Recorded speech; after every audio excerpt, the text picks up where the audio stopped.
baby. Come on now, relax. Okay. Come on, man. Excuse me, excuse me. Take that thing out of your mouth. Please behave. Are you sure? No.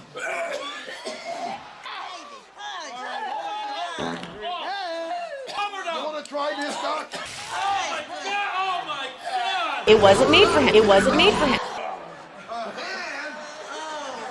Ladies and gentlemen, it is the world's wokest warrior, primitive-sided, toxic fanboy aligned with the like-minded Tony Tone Deaf rocking with you. I want to welcome one and all to the Clown World Review. Welcome to the Clown Dome. It's Tuesday evening. That means it's the Monday Night War Retrospective this week. Week 65, November 25th, 1996. But before we get to that, we're going to go ahead and take a look at WCW World War III from November 24th, 1996, Norfolk, Virginia.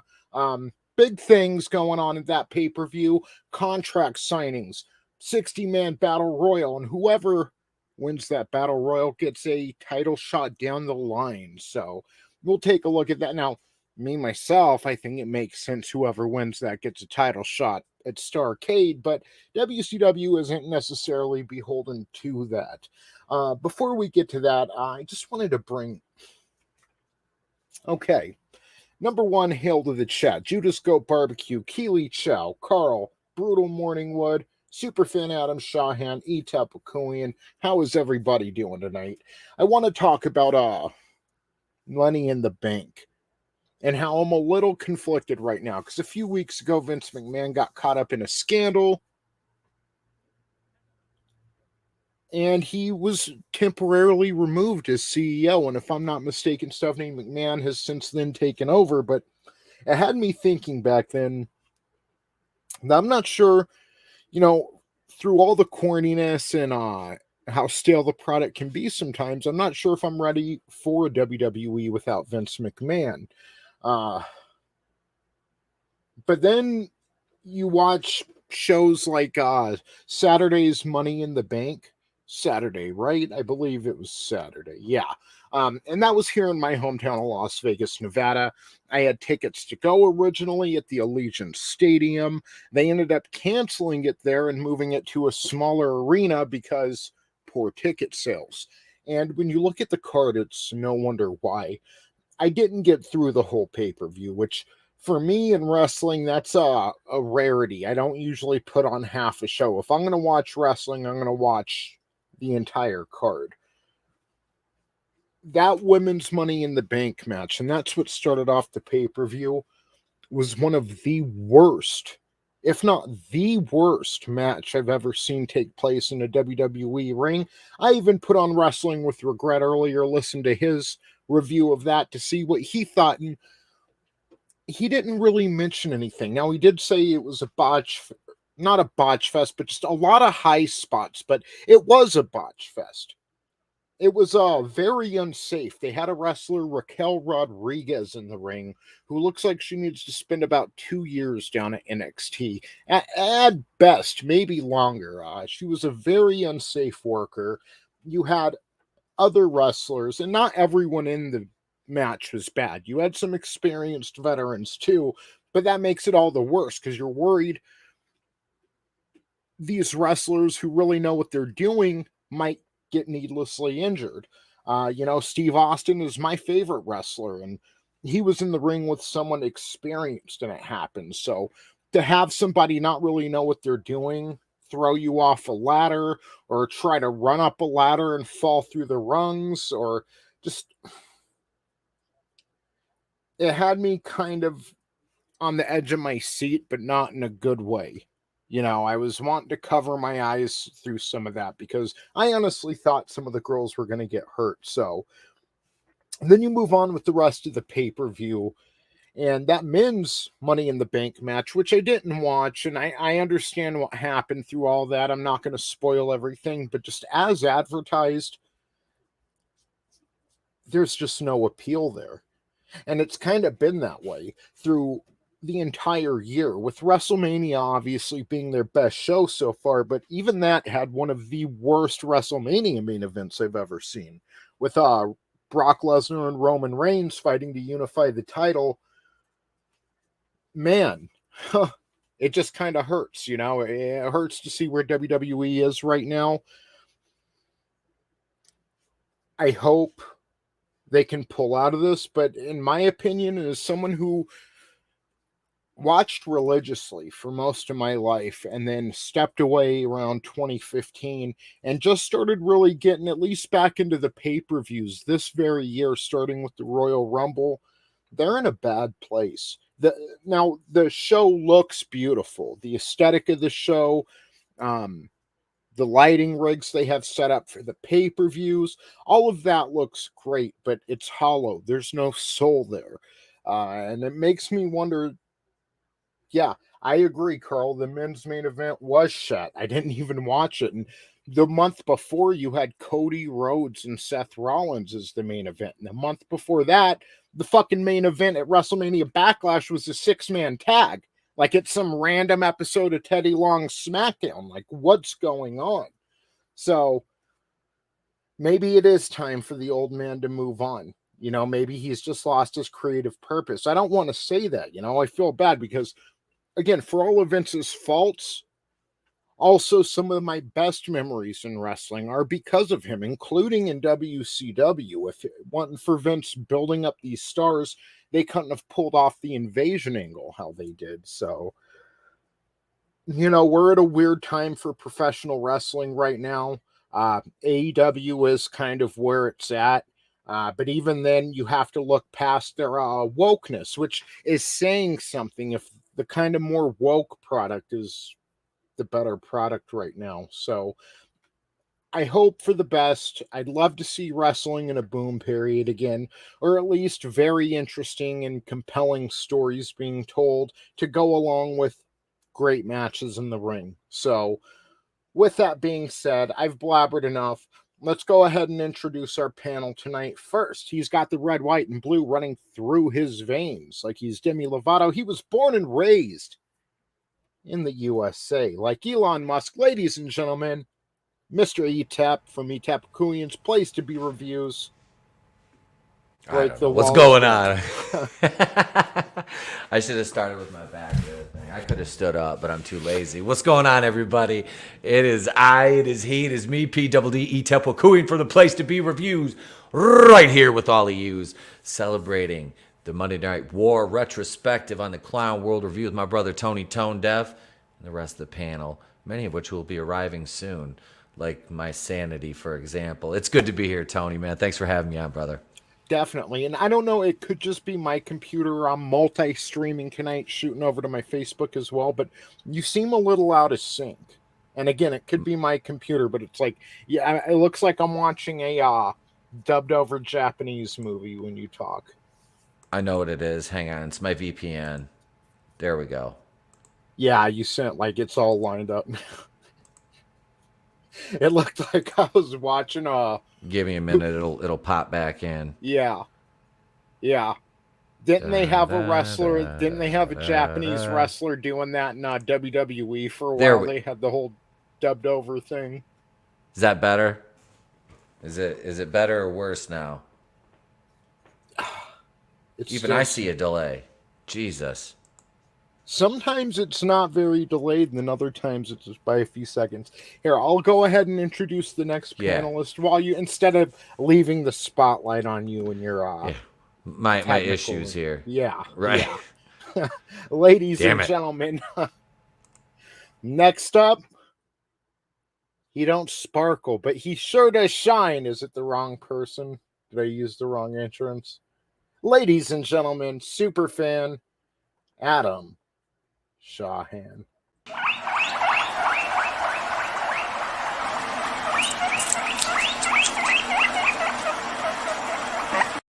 Did I use the wrong entrance again? No, that's perfect, baby. Perfect. Nibble. What's up, brother? What's going on, man? Happy to be here. Happy, good 4th of July. Everything's good. We've got wrestling to talk about.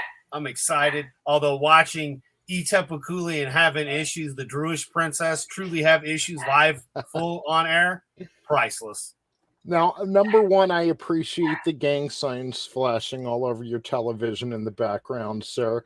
But also, we all remember the LWO. I thought that was Latino World Order, but I think we found out earlier this week it means Liberal World Order. So I'm glad to be a wrestling fan for so long and still learn new things. All along, we were mistaken. We were mistaken. It was the frickin' liberal world order. It was just perpetrated by people pretending to be Mexican wrestlers. Son of a bitch. Hail to Papa Cotton. Great to see you. Thank you for the support over on Twitter, brother. Appreciate you sharing out those links, and it's great to see you joining us for the Monday Night War retrospective. So, yeah, I just wanted to go around a little bit, talk to you guys about the current situation in the WWE. Etep, did you get a chance to watch any of Money in the Bank? I did not. I've been so busy. I wanted to, especially after you told me how bad it was. I wanted to watch it was the Liv Morgan match with that Raquel we were talking about, I think. Yes, Raquel Rodriguez, which I don't mean to fucking go after her, but it's like, because she's not the one that booked herself in the match, you know, she's who wouldn't take that opportunity, but God, she's green, man. But that's the thing, is if you're at that level, you're expected to be able to perform as if you belong at that level. And if she didn't do the job right, then she doesn't belong there. And that's the thing. You know, was she working babyface? I don't know who's who anymore in that. I think she is a babyface. Okay, so some of that's going to fall on Liv Morgan then for not being able to competently be the general in the ring, which is what the heel's supposed to do.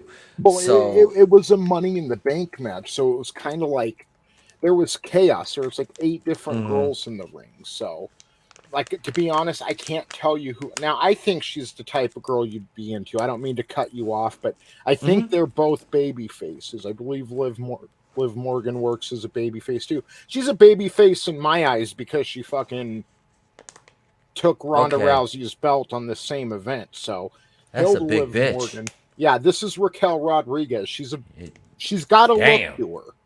Yeah, she does. She's got a look to her. She's great and very pretty face. Yeah, absolutely. And she's an Amazon. She's a little inexperienced, and like they put Paul White. They put the Giant in with Hulk Hogan in his first quote-unquote WCW match. I don't know how much experience he had at the power plant, but he was green, but it seemed like he wasn't as green as she was. Just some of the things she did was, it was scary. That's the problem, is they put the talent in positions that they shouldn't be in yet. And, you know, that there's no shame in not being ready for that, you know, that spot. This bag of edibles is fucking kicking my ass. It's not worth it because it sullies your overall product, you know. You've got to you got to put them in positions to, you know, highlight their strengths and minimize their weaknesses. And that kind of match for somebody who's that green with all that chaos, she probably couldn't handle it. Well, you know, that in the spotlight. Here I am looking too, and she had appearances as early as 2016, and she had an alliance with Dakota Kai in NXT from 2020 to 2021, and then had a feud and was the NXT Women's Champion from 2021 to 2022. So she's actually been in the game for a little while. Maybe she's dating Braun Strowman. Yeah, maybe she just buckled under the pressure or something. But she was. I'll be fair. I'll go back. I'll watch the match again. I'll check it out. But it seemed to me like she wasn't working very safe and was really out of her element in that ladder match. So that's the women's Money in the Bank ladder match. Okay. Yep, it starts the show. And, you know, I watched that Then I watched Austin Theory versus Bobby Lashley, and Bobby Lashley ended up like busting his lip open. He was all smiling, and his teeth were red, looked like a cheap hooker with lipstick. It's all good with lipstick in her teeth. I'm like, I've just there's nothing else to look forward to. I mean, maybe there's a few more good matches on there, but it was like, again, I haven't watched in a while. So it was the Usos versus some team I wasn't invested in at all. And we had the men's Money in the Bank ladder match. And I'm like, I don't want to see any of these guys win, besides maybe Matt Riddle. And still, I want him to put on some fucking boots. Yeah, I hate the whole barefoot wrestling thing. That always bothered me. Yeah. Yeah. I don't. The only way that's acceptable is in like apartment wrestling, sumo wrestling, motherfuckers, fetish wrestling. But I mean, seriously, if you're in a fucking ring, put some goddamn boots on. Have some respect. With Matt Riddle, he's got a good look, but I wish they would take him serious and not like kind of treat him like a hippie or a stoner or whatever he's doing. Like treat him fucking serious. Make him a contender. I want my champions to be cool. I want them to kick ass. I want them to be cool. That's not really cool. No. Like him with his bare feet and Randy Orton with his pedo mustache. Like, what's going on, guys? Yeah, that mustache is not a good fashion choice for Randy. Yeah, he's better just like, and not, he's better baby face. He's better with a baby face, Heel, but with a baby face. Yeah, he's a great heel. Orton has always been a far better heel than a baby face. That little baby face run he had at the very beginning of his career, that was okay, because it set up him leaving Evolution and all that, which was fine. But yeah, he's not a baby face anymore. No, he's a straight up heel, and he needs to be a heel. But yeah, get rid of the fucking mustache, dude. You're not Tom Atkins. It wasn't the first time. Yeah. It wasn't the first time I had seen Randy Orton, but the first time I noticed Randy Orton was sometime in 2002. It was I believe right around the Get the F Out, and they just changed to WWE from WWF. And he wrestled The Undertaker on SmackDown. Yep. And they put on a really good match together. And I'm like, this dude's going to be the man one day. Like, he's going to be great one day. And he is great. But God, man, like, it feels like Randy Orton doesn't care, but in a bad way. Like, you can't care too much or the fans are going to see it, You got to be nonchalant about things, but it feels like he doesn't care a little too much. Like, save us from John Cena, dude. Be entertaining or something. Like, yeah. Holy shit. Like, he's been on autopilot for half his career. Like, but yeah.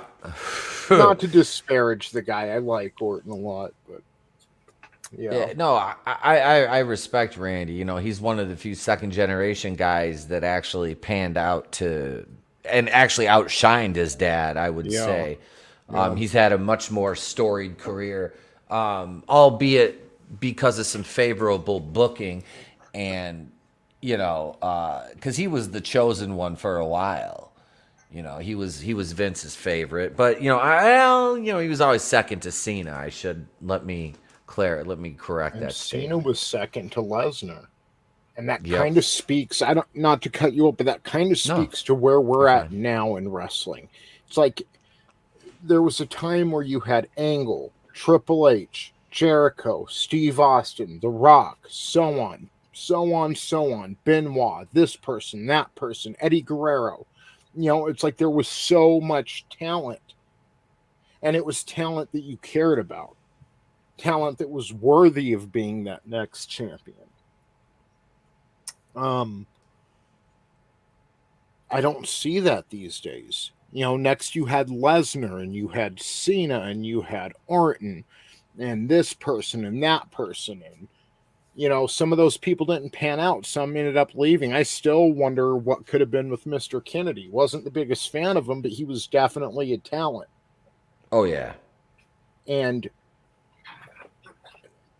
I don't see that here. Like in 1995, as bad as 95 was, you still had Triple H's running around and just these people that would go on to be future talent. And I kind of don't see that right now. It feels like any of that future talent's over in AEW, MJF, and they had Malachi Black, Aleister Black, and he's gone now. Mm-hmm. They just let Bray Wyatt go after Bray Wyatt had so much potential and they never used him right.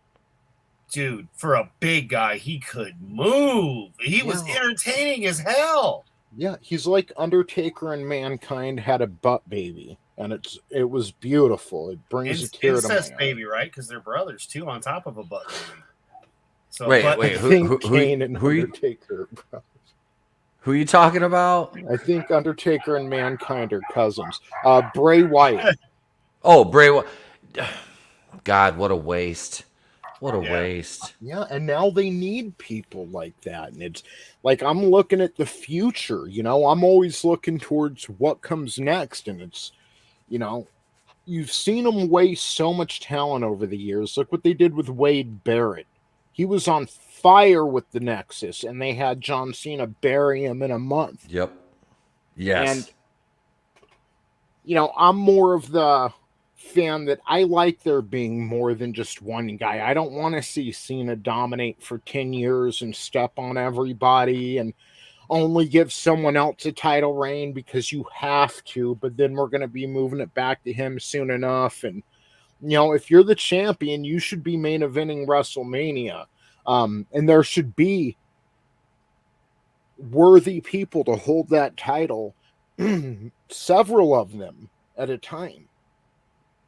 There shouldn't just be Cena or Reigns at the top of that mountain.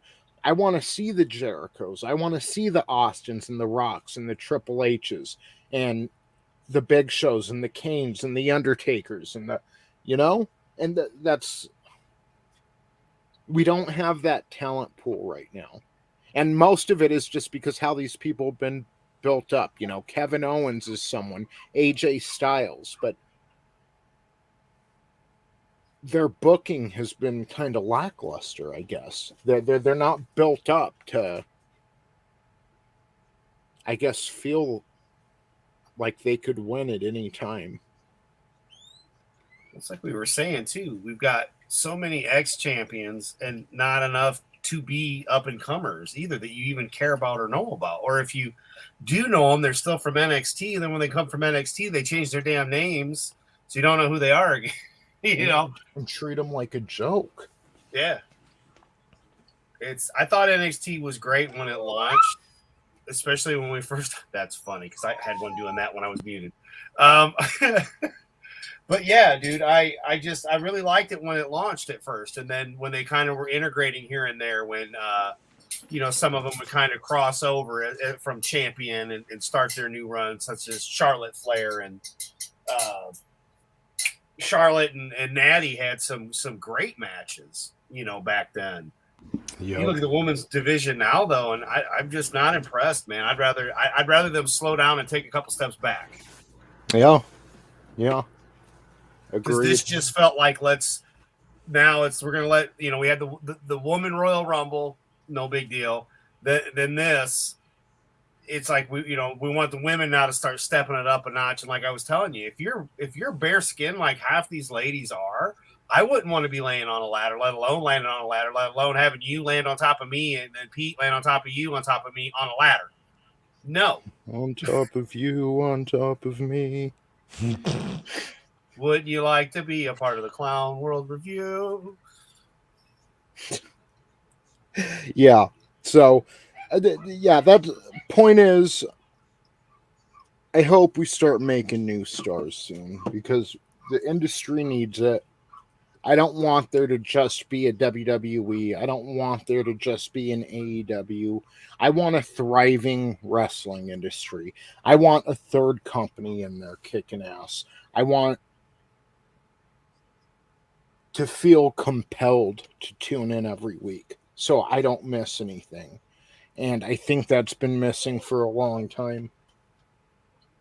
Oh, yeah. You know, and as far as pay-per-view events, I mean, or premium live events, AEW is knocking it out of the park. I haven't seen a bad AEW pay-per-view yet. And meanwhile, this entire year, I haven't seen a WrestleMania part, like seeing Steve Austin back. Amazing. But even that was a bit lackluster for WrestleMania. It's like, but let's take WrestleMania out. That Royal Rumble, just there hasn't been quality shows this year, and that worries me. So let's build some stars, like Carl saying, no investment, no patience to take the time to invest. Vince just wants to have that one star carry the company on its back, and I think that's not a good deal, man. Like, he may be giving Hulk Hogan too much credit. Hogan didn't carry the WWF on his back. Now, he certainly helped get it to where it was, but almost everyone I talked to was a Randy Savage fan. Mm-hmm. Yeah. You know, Andre the Giant and the spectacle of seeing him, like, and Hogan was just there to lead that pack, and that's great, but I get that Vince is worried that he's going to build a talent up and they're going to leave again, and they want to put their own brand over more than the wrestlers, but it's killing your company. You know, they said Cena was on top for so long because he was the merchandising king. It's like, yeah, because you won't put anyone else over. You didn't look at Steve Austin as marketable, and he ended up shattering Hogan's records. Yeah, big time too. Yeah. But then again, he was in many of the things. He's even said he pushed his sales to make sure that his shit sold. He had every step of the way, the designs of the shirt, what was on the shirt, the brand of shirt. You know, I don't remember which documentary it was I heard, but I mean, he was hands on when it came to his merch, because he knew that's where the money was. Yep. So who was that? Was that Keneal Mangiani squeaking in your background, Adam? Allegedly, yes, allegedly. No, Maggie was that Maggie's one of the excited. Usos? She hears Tony, tone deaf, and Tony's puppies, and she hears this Druish princess from time to time, known as Etep, and you know, the Wiener Dog Clan gets excited for that. Speaking of Druish princesses, let's say we get into WCW World War III. Yeah. Sounds good to me. Awesome. So this is the 1996 World War III. Again, taking place on November 24th, 1996, from the Norfolk Scope Arena in Norfolk, Virginia. The attendance was 10,314, which would be a brand new attendance record for WWE at 23,000. Yeah, that's what they'd say it was. We get what I believe is for the first time, at least on WCW television, Ultimo Dragon going against Rey Mysterio Jr. Wait, is it Ultimate or Ultimo? Because they kind of couldn't figure it out.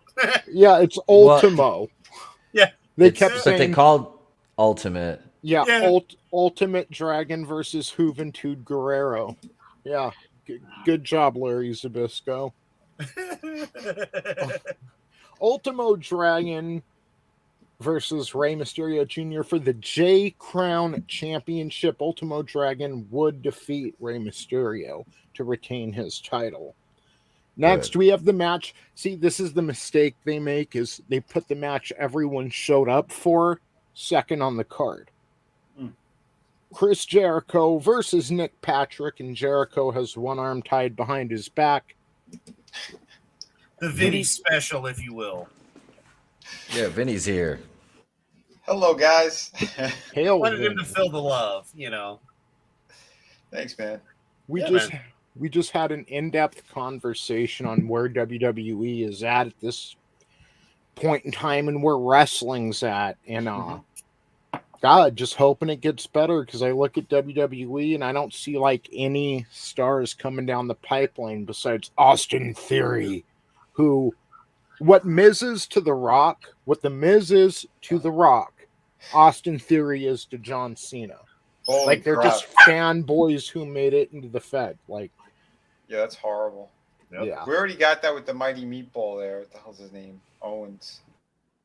Kevin Owens. Yeah. Kevin Owens. Yeah, He and what they are to The Rock and fucking John Cena, that's what Kevin Owens is to Steve Austin. So Yeah. Jesus, man. I want you to act like you're an outlaw, like you had no other choices. You were either gonna rob banks and kill bitches or wrestle. I don't want to know that you were a fan. Why can't you do both? Exactly. Hey, Like Nick baby. Cage. If I didn't die from fentanyl, I would have been a wrestler. Had it not I'm wrestling my addictions. wrestling with addictions, the George Floyd story. It all ended with a knee on my neck. I bet you're wondering how we got here. It's a long story, baby. I never tapped out. Oh, shit. Never It's once. Never once tapped. It's like, dude, what are you doing in my home? And he says, hello, Tony. I'm here to talk to you about the fentanyl initiative. Holy shit. Yes. Fentanyl world order. Yes, yes. FWO, baby. So, WCW World War III, Ultimo Dragon defeats Rey Mysterio for the J Crown Championship. Chris Jericho, with one arm tied behind his back, defeated the mighty referee Nick Patrick. We've got the rematch from Halloween Havoc. Jeff Jarrett versus the Giant. The Giant defeats Jeff Jarrett, which is the right call.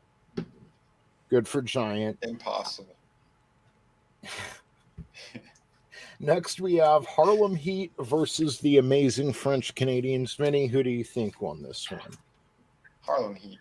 Fuck yeah. Fuck yeah. Like, you might not think Stevie Ray is that big of a star, but put him next to Jacques Cousteau and Carl Ouellet, and suddenly he's the leader of the NWO Black and White. We're still talking about those two today, right? Oh, not even on a Beyond the Mat thing. These two died of drug overdose while blowing each other behind a dumpster in New Jersey. It's like they're giving these guys the treatment that Benoit should have got, you know? Like, just never hear their names on WWE television anymore. Right.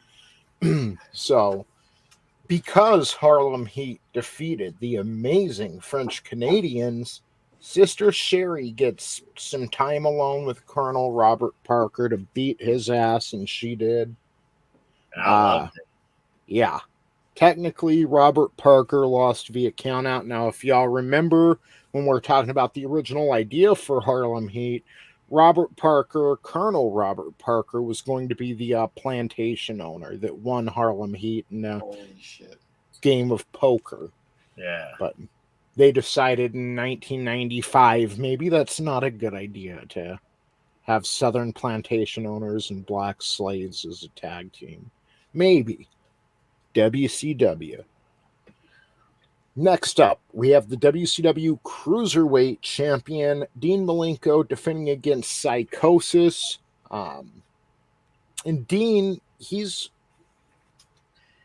won this match, but his mind and heart isn't really in there right now. He keeps paying attention to Rey Mysterio. He's kind of fascinated with Rey's style, because as far as lightweight matches go, Rey Mysterio's almost like a Mozart. You know, he has a different perspective. He has, even for the high-flying luchas, Rey Mysterio just sees more notes that can be played.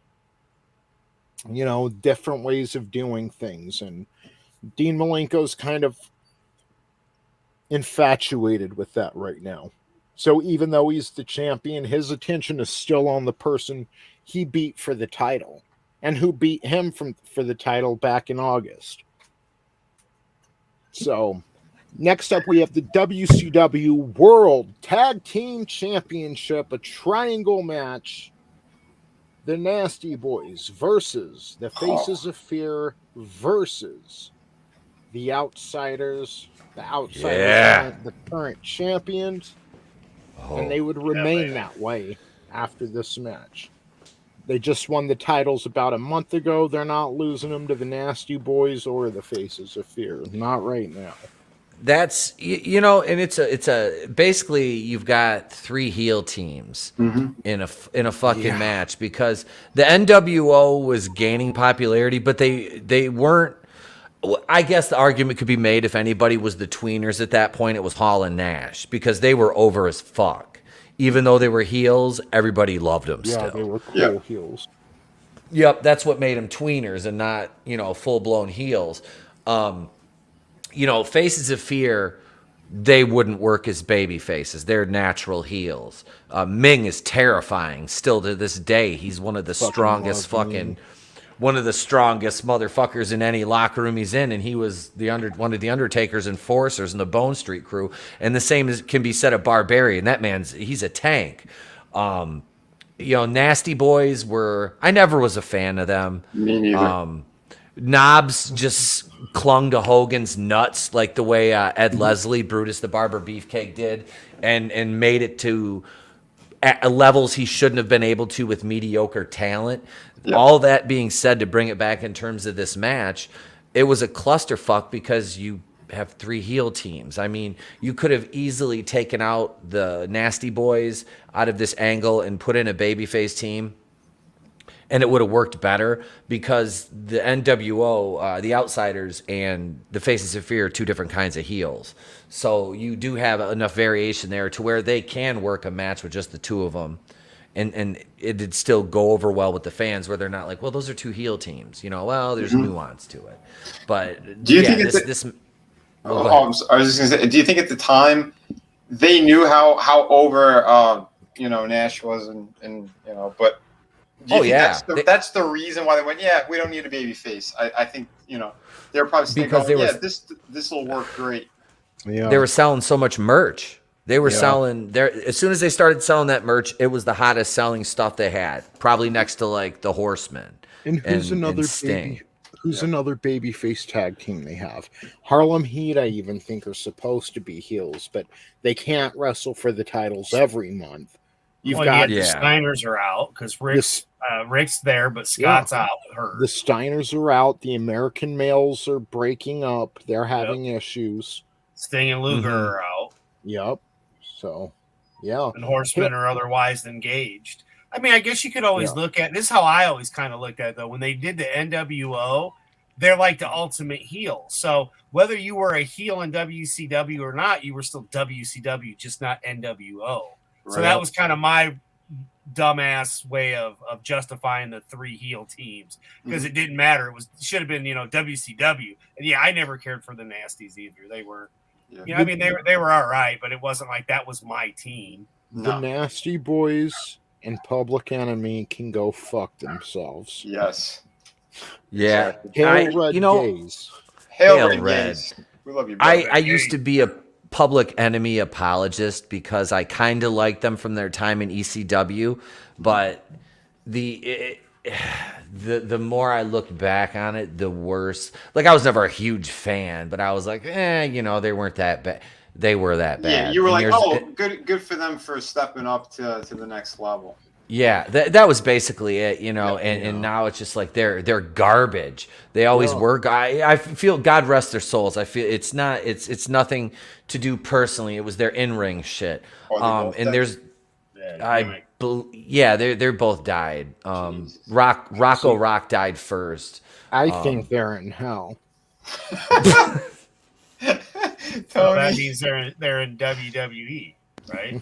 Yeah. Oh, getting beat up by Bradshaw and Farouk for all eternity. Shit. And New Jack and Mustafa. Nobody would want that help. So, next up, we have this 60-man Battle Royal, the World War III match. Your participants are Lex Luger, the Giant, Arn Anderson, Marcus Bagwell, the Barbarian, Chris Benoit, Big Bubba Rogers, Jack Boot, Bunkhouse Buck, Cyclope, Disco Inferno, Jim Duggan, Bobby Eaton, Mike Enos, Galaxy, Joe Gomez, Jimmy Del Rey, Johnny Grunge, Juventud Guerrera, Eddie Guerrero, Scott Hall, Prince Iakea, Ice Train, Mr. JL, Jeff Jarrett, Chris Jericho, Kenny Chaos, Conan, Dean Malenko, Steve Mungo, McMichael, Ming, Rey Mysterio Jr., Hugh Morris, Kevin Nash, Scott Norton, Carl Ouellette, Diamond Dallas Page, La Parca, Craig Pittman, Jim Powers, Robbie Rage, Stevie Ray, Lord Steven Regal, The Renegade, Scotty Riggs, Roadblock, Jacques Rusteau, Tony Rumble, Mark Starr, Rick Steiner, Ron Studd, The Taskmaster, Six, Booker T, Squire, Dave Taylor, Ultimo Dragon, Viano 4, Michael Wall Street, Pez Watley. Don't remember Pez. Pez was a renowned jobber. Yeah, territory guy. The 60th man, the main event, the one everybody came to see, Alex Wright. So, the German. The German. The German. But he wasn't like a cool German like in the 1940s. No, this is one of the Germans from 1883. Jesus. Like total Oh pussy. my God. Nice. Total pussy. So, Lex Luger was really holding his own in this. Last week on Nitro, he had even mentioned, I'm out here, I'm getting victory after victory, but I'm only one man. I can't carry this entire company on my back, carry that load against the NWO. Sting, we need you back.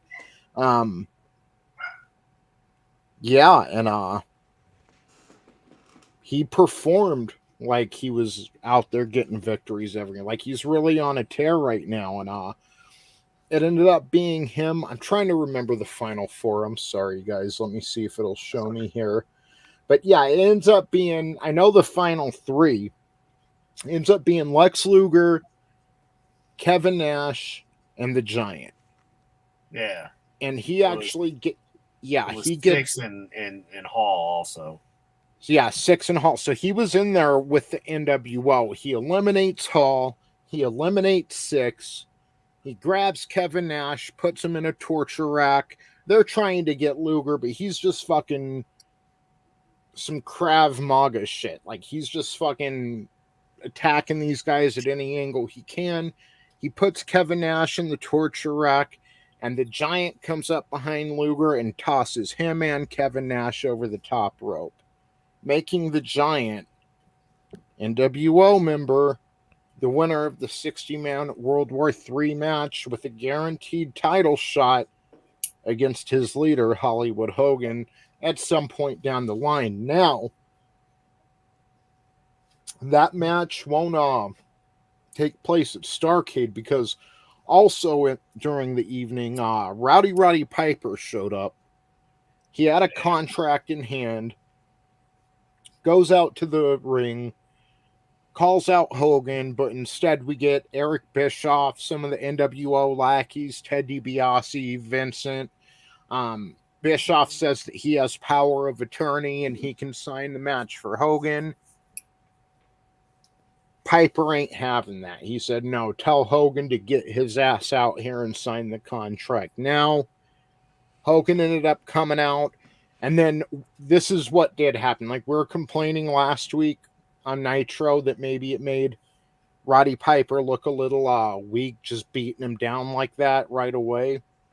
But they didn't really beat him down. They just, 9 men on this one guy. They're holding his arms, his legs, Tonight, they do beat him down. It's like 9-on-1, and they beat the shit out of Roddy Piper. And after the contract is signed, and Am I missing anything, Adam? I feel like I'm missing No. something from the promo. No? No, not really. Because I mean, they jibber jabbered. He did like to yell at Vincent. That's always my favorite part, you know. Yeah. But yeah, no, not really. I mean, Bischoff warned him, you don't want Hogan. You don't want Hogan to come out here. Then Hogan came out there, and then Hogan did, you know, the NWO Hogan thing. Yeah, they beat him like a dog. But he did say nine NWO members. Yeah, on one Roddy Piper, and they still couldn't get the job done. Yep. Is that when they lifted up the skirt and you see the giant? Yeah. Yes, that's what I'm missing. That was so homoerotic. Mm-hmm. He's like, lift up your skirt, Piper. And that that was Piper weird. Piper should be like, fuck you, but instead Piper like sheepishly lifts up the wrong side of his his kilt. Sorry. And then Hogan's like, no, I want you to lift up this one. And Hogan's like lifting up his kilt and showing his side ass. I'm like, what are we doing here, guys? I told you, Hogan was always a homo. I like scars. Go kill Let me see your scar. Like, let's meet behind a dumpster in New Jersey. Humble, brother, humble. Humble. Gurgle, gurgle, gurgle. Humble. My book is late.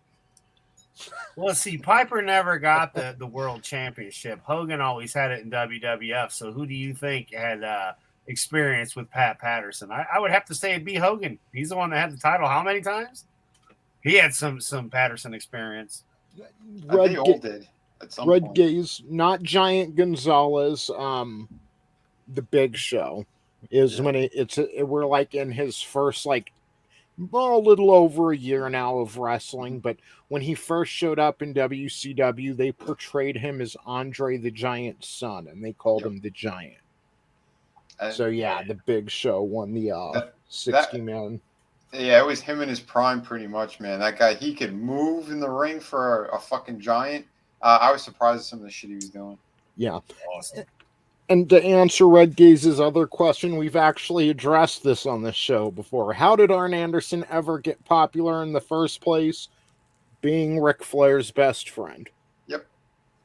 Because if he wasn't... Minnesota Wrecking Crew, baby. Yeah. He'd be on WCW Saturday night, opening matches every fucking week if he wasn't friends with Flair. So... Yep. That's why he defended Flair, even if he could have been killed by... Psycho Sid. He went for it. He stabbed him first. Yeah. Right. Yep. He's like, you don't insult my meal ticket. Piper did deserve better, and I actually, right before we went on the air, about an hour before, I was taking a shower, so I couldn't hear it all clearly, but I had my YouTube shows going, and I had about a 5-minute segment of Roddy Piper on the Howard Stern show back in 2005. And I think it had something to do, his falling out with WWF, and one of the reasons he never really got a world title reign had something to do with when they first started to notice him for movies and wanting to cast him in movies. Vince didn't want him to, and Vince was like, no, just stick with me. I'll get you in movies. And Piper's like, fuck you, dude. They want me for a movie. I'm going to go star in it. Yep. Yeah. And that, got some heat on him. So Vince didn't critical, Tony, because think about Hogan. Vince Sr. fired Hogan for doing the Rocky movie, but Junior went in and got his ass because he knew that was the ticket, right? What's your problem? Why don't you want your attractions to be on a world stage like that? Yeah, exactly. Because they're retarded. Clearly, that's what made Vince McMahon king was the rock and sock connection, or the music and the stars and everything with the whole WrestleMania gimmick, man. Yeah, that was part of it. It's extra cross promotion. If they're doing a movie or something, people are going to tune in to see what their day job pretty much is or was. Remember, they used to play these in the theaters, guys. Yeah. Closed circuit TVs and shit. We didn't even have it on pay-per-view back then. Yeah. Mm-hmm. So Brutal Morningwood's still staring at Piper's scar. It's like he wants to look away, but he can't. I don't blame you, bro. Apparently the Dutch farmers now have a tank. Okay. What does that mean, The Dutch farmers have a tank? Yes, I've been hearing about this. Sorry. Over there in the Netherlands, there's major problems because they're trying to shut down the farmers, and they're revolting. It's they're practically having a war over there because they said everything's going on. Oh yeah, it's insane. They're not talking about it anywhere. Think about it. Canada with the Trump. I haven't heard anything about that. Yeah, I haven't either. But so now we've got Dutch farmers with a tank. Mm-hmm. Man. Telling you, brothers, Infowars.com. We got all the stories. I want to see the pissed off Dutch farmers with a tank. Yeah, like just going ham. It reminds me of Clive and Bundy out here when the feds tried to take his fucking land. Like if they would have had a tank, man. Did they kill him or his son? Didn't they kill one of them? They killed someone else. I don't think because his son tried to run for governor out here last time, which means the morons voted for Sisolak instead of Clive and Bundy's fucking son. Yeah, fuck. Yeah. Am I still delayed? Am I delayed? No. No? Okay. Brutal Morningwood says, humble in the jungle. If you consider that's the thing with those gay frogs behind that dumpster, behind that pizza parlor in New Jersey, is the humble in the jungle. I mean, it's only a jungle because they threw away the ferns that were in the lobby, and these two frogs are out there with the ferns using them as loin. One of them's Chris Christie, I heard. Allegedly. I think that's Walton Red Gaze. The half giant. The pint. No, he's not a half giant. No. He's a big midget. Yeah, he's just a big sprout. He's a half Oompa Loompa. Oompa Loompa. Hail another monster. I'm going to bang a tree. How about you? After seeing the boys and the stuff that's been going on with the deep and then Walton and trees, game over, man. Gaze says the farmers have been capturing tanks all over. Quit fucking with the farmers, yo. I want to see a bunch of fucking Dutch farmers waving tulips coming out. Okay, so they're just railing across the field with a line of tanks, and also in the background you hear that Ride of the Valkyries, that dun dun dun dun dun dun dun dun. Here comes the Dutch with their tanks backed up by the Swedish back there, just going Barski spinny Barski. Well, I don't know. This makes the least amount of sense if they are killing fucking farmers in South Africa, and like if there's any group you don't fuck with, it's the people growing the food. Mm-hmm. Why are you fucking with them? Just let them. You wonder why we have shortages everywhere, right? Yeah. Well, it's pretty much what do you call it? Those scumbags have said and done. Gates, Schwab, it's all the same shit. It's about population control. We need 6 billion people dead. So we start with the food and the gas and the power. Fucking sick motherfuckers. That's what Parrot Head's saying too. The Dutch government is trying to kill off its farms. Mm-hmm. Hail Parrot Head. Because they said the majority of their livestock is shipped to America and to other countries. Their pigs, their chickens, most of the good shit is from there. I want them to eat bugs and work off of Windows 95. They don't understand what's going to happen if we don't get our bacon, yo. Yeah. Isn't that the rest of the world just don't get Americans and bacon.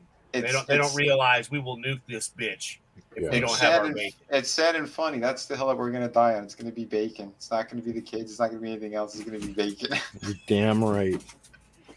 Damn right. Hail Tree Rock Creations. Great to see you. And he says, Frogs, leave the French out of this conversation. So, Le oui oui. He sucks the pee behind the dumpster. In New Jersey. humble. He's like, le oui oui. Humble. So let's jump on to Monday night, the night after World War III, November 25th, 1996. WCW Nitros coming to you from Salisbury, Maryland, from the Wicomico Civic Center. WWF Raw coming to you from New Haven, Connecticut at the New Haven Coliseum. Nitro solidly wins. Sorry, I had to get that out of my system. Nitro what is the wins. sound that McMahon makes when he's in the cold? Sorry, I thought that was a Jeopardy question answer. Did you guys hear that story at the end of that Katie Vick video I sent? I didn't get to watch the whole video. I have like 5 minutes of it left. Okay, they get to the part where they're in the. They get to the. It had been going on for a few weeks, so they want to tape a segment where Triple H is like mockingly making love to the corpse of Katie Vick in a funeral home. They're in an actual funeral home. There's a wake, a real wake going on next to them, and they have like those accordion doors separating the rooms. Mm-hmm. WWE production is in there, and Vince and Bruce, or Triple H and Bruce Pritchard, decide they need to make, because it's joking around with necrophilia, so they need to make this as over the top, as just unbelievable, and just as stupid as possible, and that's what will make it funny. And Vince comes up like, oh no, all the humor's in shooting it straight, taking it serious, making a straight shot, like Triple H is actually in there pounding away on the corpse of Katie Vick or something, and they're like, well, Vince, we wanted to do it over the top. We don't want to like catch any heat. We want people to know it's a joke. Vince is like, no, all the comedies and the straight shot. So they they come to an agreement. They'll take it serious for one take, and then they'll shoot it over the top and then decide which is better. So, of course, they do Vince's first, where Triple H is taking it serious. He's basically being a necrophiliac. And then they get done with that, and Vince is, God damn, I love it. I love it, guys. All right, let's wrap it up to the crew. And Bruce Pritchard said Triple H looks at him like, dude, save me. So Bruce is like, Vince, we still got to shoot the other take, the over the top. And Vince is like, oh, we have no time for that. We're going live. God damn it. And walks out of the fucking funeral home with the production crew. So went on to be one of WWE's worst storylines ever. So who knew? Necrophilia. Who knew? Yeah. So still worth the listen, though, hearing Bruce Pritchard do Vince's voice. It's just how we would do it. That's what I think got me. Like, yeah. Holy shit. So Nitro defeats Raw by a solid rating point, 3.1 compared to Raw's 2.1. Your current WCW champions, world champion Hollywood Hogan. The U.S. title is vacant, and we are having a tournament for that title. We've got the WCW World Tag Team Champions, the Outsiders, the World Television Champion, Lord Steven Regal, and your Cruiserweight Champion, Dean Malenko. Over on WWF, we have the WWF Champion, Psycho Sid, Intercontinental Champion, Hunter Hearst Helmsley, and World Tag Champs Owen Hart and the British Bulldog Davey Boy Smith. Jim Ross, Jerry Lawler, and Vince McMahon are your hosts for WWF Monday Night Raw, and the show opens cold again. And this is starting to become a trend since they moved to the first hour from the 8 to 9 o'clock slot instead of 9 to 10. They're opening cold with a great match. We had Austin and Mankind last week. We took last week off, so it feels like forever since, yeah. Austin and Mankind opened up last week's Raw. This week, Brett Hart versus Owen Hart opens up Monday Night Raw. We also get some footage of Shawn Michaels live from Jose Lothario's home in San Antonio. We're going to hear from them tonight. This was a good match. It was a TV match, so of course it ends in a DQ. Mm-hmm. Bret Hart defeats Owen Hart with Clarence Mason via DQ when Bret is getting ready to lock Owen into the sharpshooter and is met with a steel chair that Steve Austin was wielding. He ran out and just nailed Bret Hart. Mm-hmm. Then he attempts to Pillmanize Bret Hart, where you stick his ankle in the chair and then jump off the middle turnbuckle and just break it. And Bulldog comes in. Yeah, Owen's sitting there. He's all for it. Yeah. His older brother. Uh-huh. I couldn't believe it. Yeah, Brett, you need to have your leg broken. That way, I'm the only Hart. Like, what kind of dumb shit? From the black. It was a good opener, too, because we had 12 minutes of wrestling. Yeah. Oh, yeah. And really good wrestling. It was good stuff, man. Yes. Yeah. I mean, yes. You could tell the Harts, man. They know what the hell they were doing. Yep. So there were no pile drivers involved. No tombstone pile drivers where I dropped my ass. Yeah. Look, British Bulldog owed Bret one because SummerSlam 92 he wrestled Bret Hart over in England.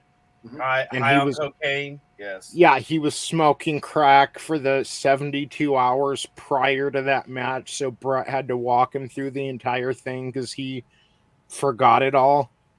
So he owed Bret one. Here's where we cross the line between kayfabe and reality, you know? Yeah. No. Okay, so Owen's just chilling, watching Steve Austin as he goes to break his brother's ankle, like 3 weeks after his brother finally returned. British Bulldog runs out, like, what the fuck are you doing? And Owen's his tag partner, and he's like in Owen's face, like, what are you doing, man? And he pulls the chair off of Bret's ankle. So, yeah, Steve Austin and British Bulldog basically get into it, and they're like, what the fuck? And then Steve Austin takes the chair and walks off out of the camera shot. Owen and Bulldog start fucking going at it, and Steve Austin nails Bulldog from behind with the chair. Now that's what pisses Owen off.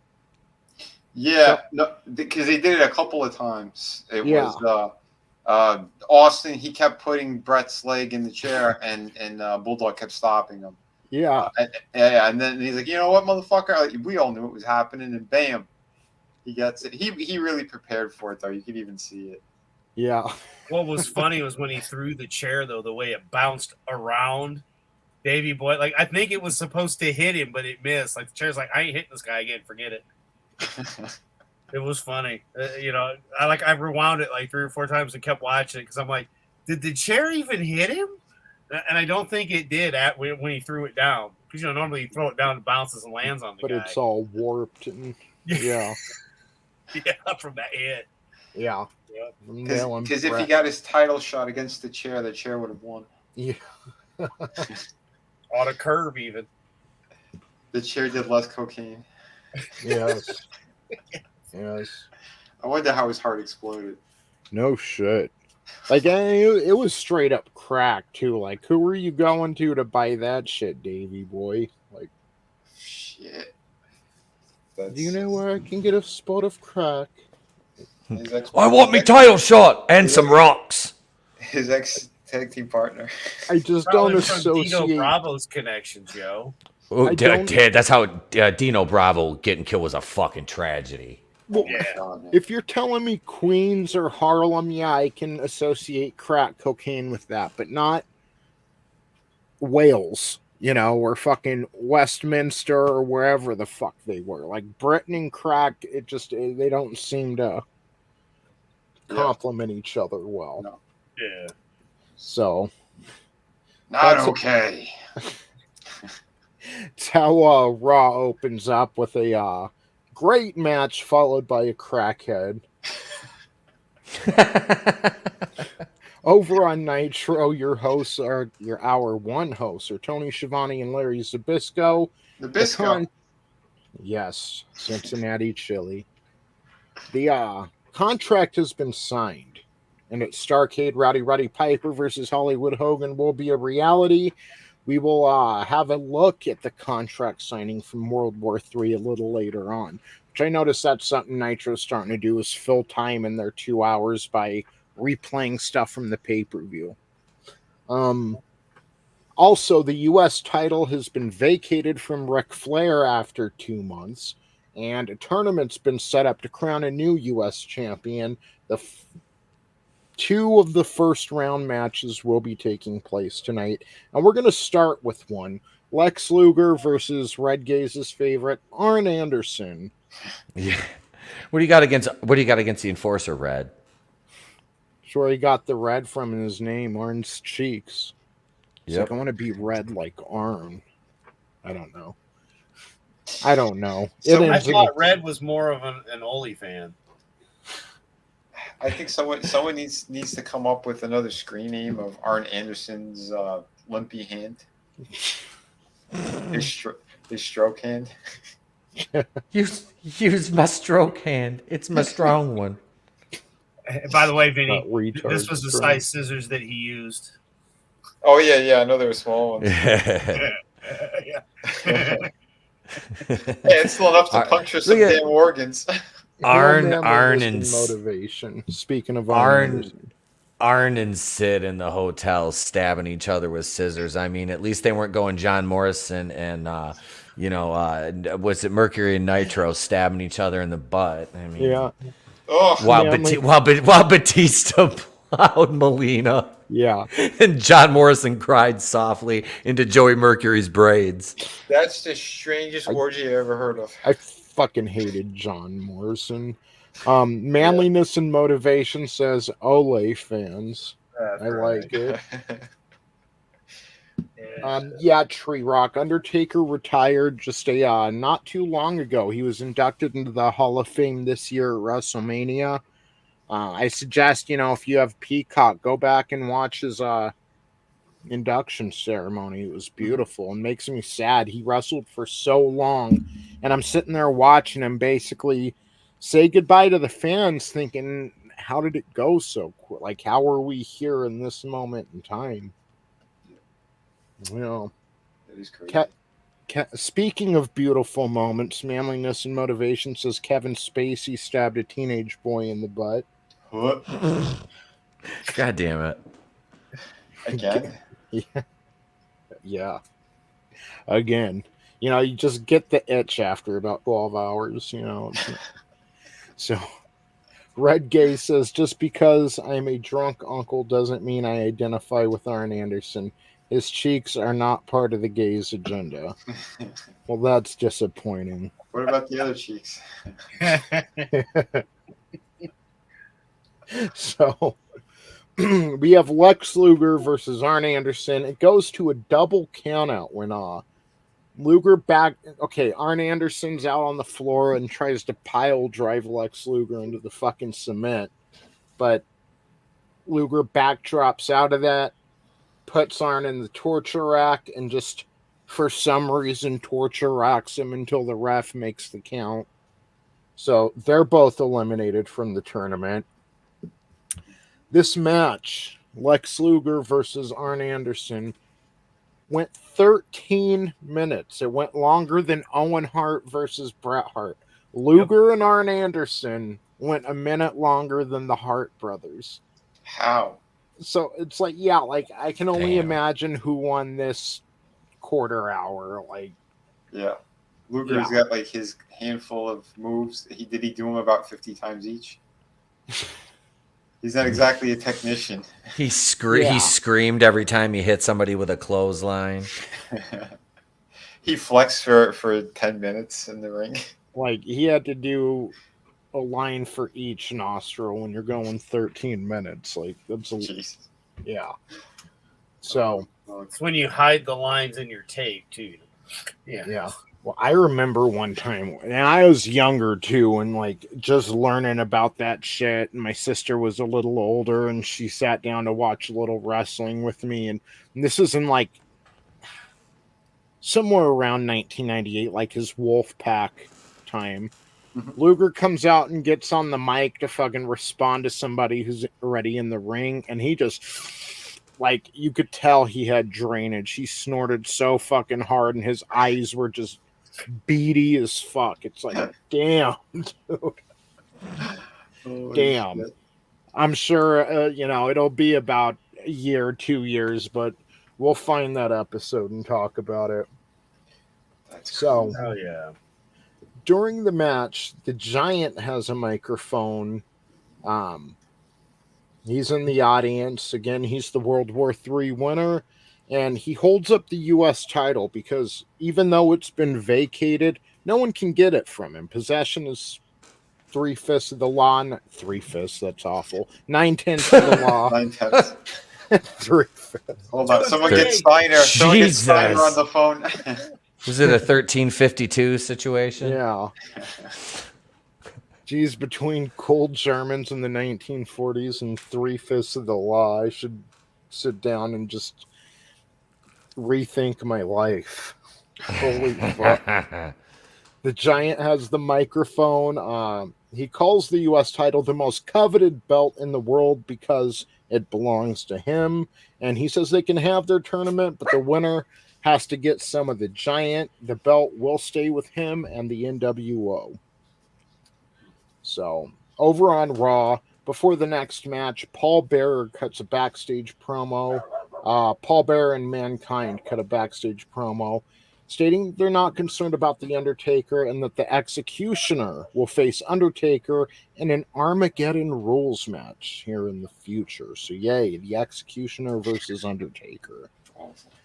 Tonight, the Executioner defeats Freddie Joe Floyd, baby, with the Oriental Spike. I love it. Like, you're supposedly not allowed to say Oriental anymore, so I'm all for that. Well, and I mean, come on, this Floyd really couldn't breathe. Yeah. Yeah. During the match, Doc Hendricks is backstage and mentions that he tried to get a word with the tag champs unsuccessfully. Then he attempted to speak to Stone Cold, who used some colorful language before grabbing his gear and leaving the arena. So, bye, Stone Cold. We are crying and taking his shit and going home. We take a look at Rey Mysterio and Ultimo Dragon's match from last night at World War III, as well as Jericho versus Nick Patrick, Jeff Jarrett versus the Giant. Oh, is that... I'm trying to remember. Sting appeared during the pay-per-view and dropped Jarrett again, didn't he, Adam? Yeah. I think he appeared during the pay-per-view and dropped Jarrett again for like... Sorry, I watched this like before we did Forbidden Door last week, so it's like a little foggy.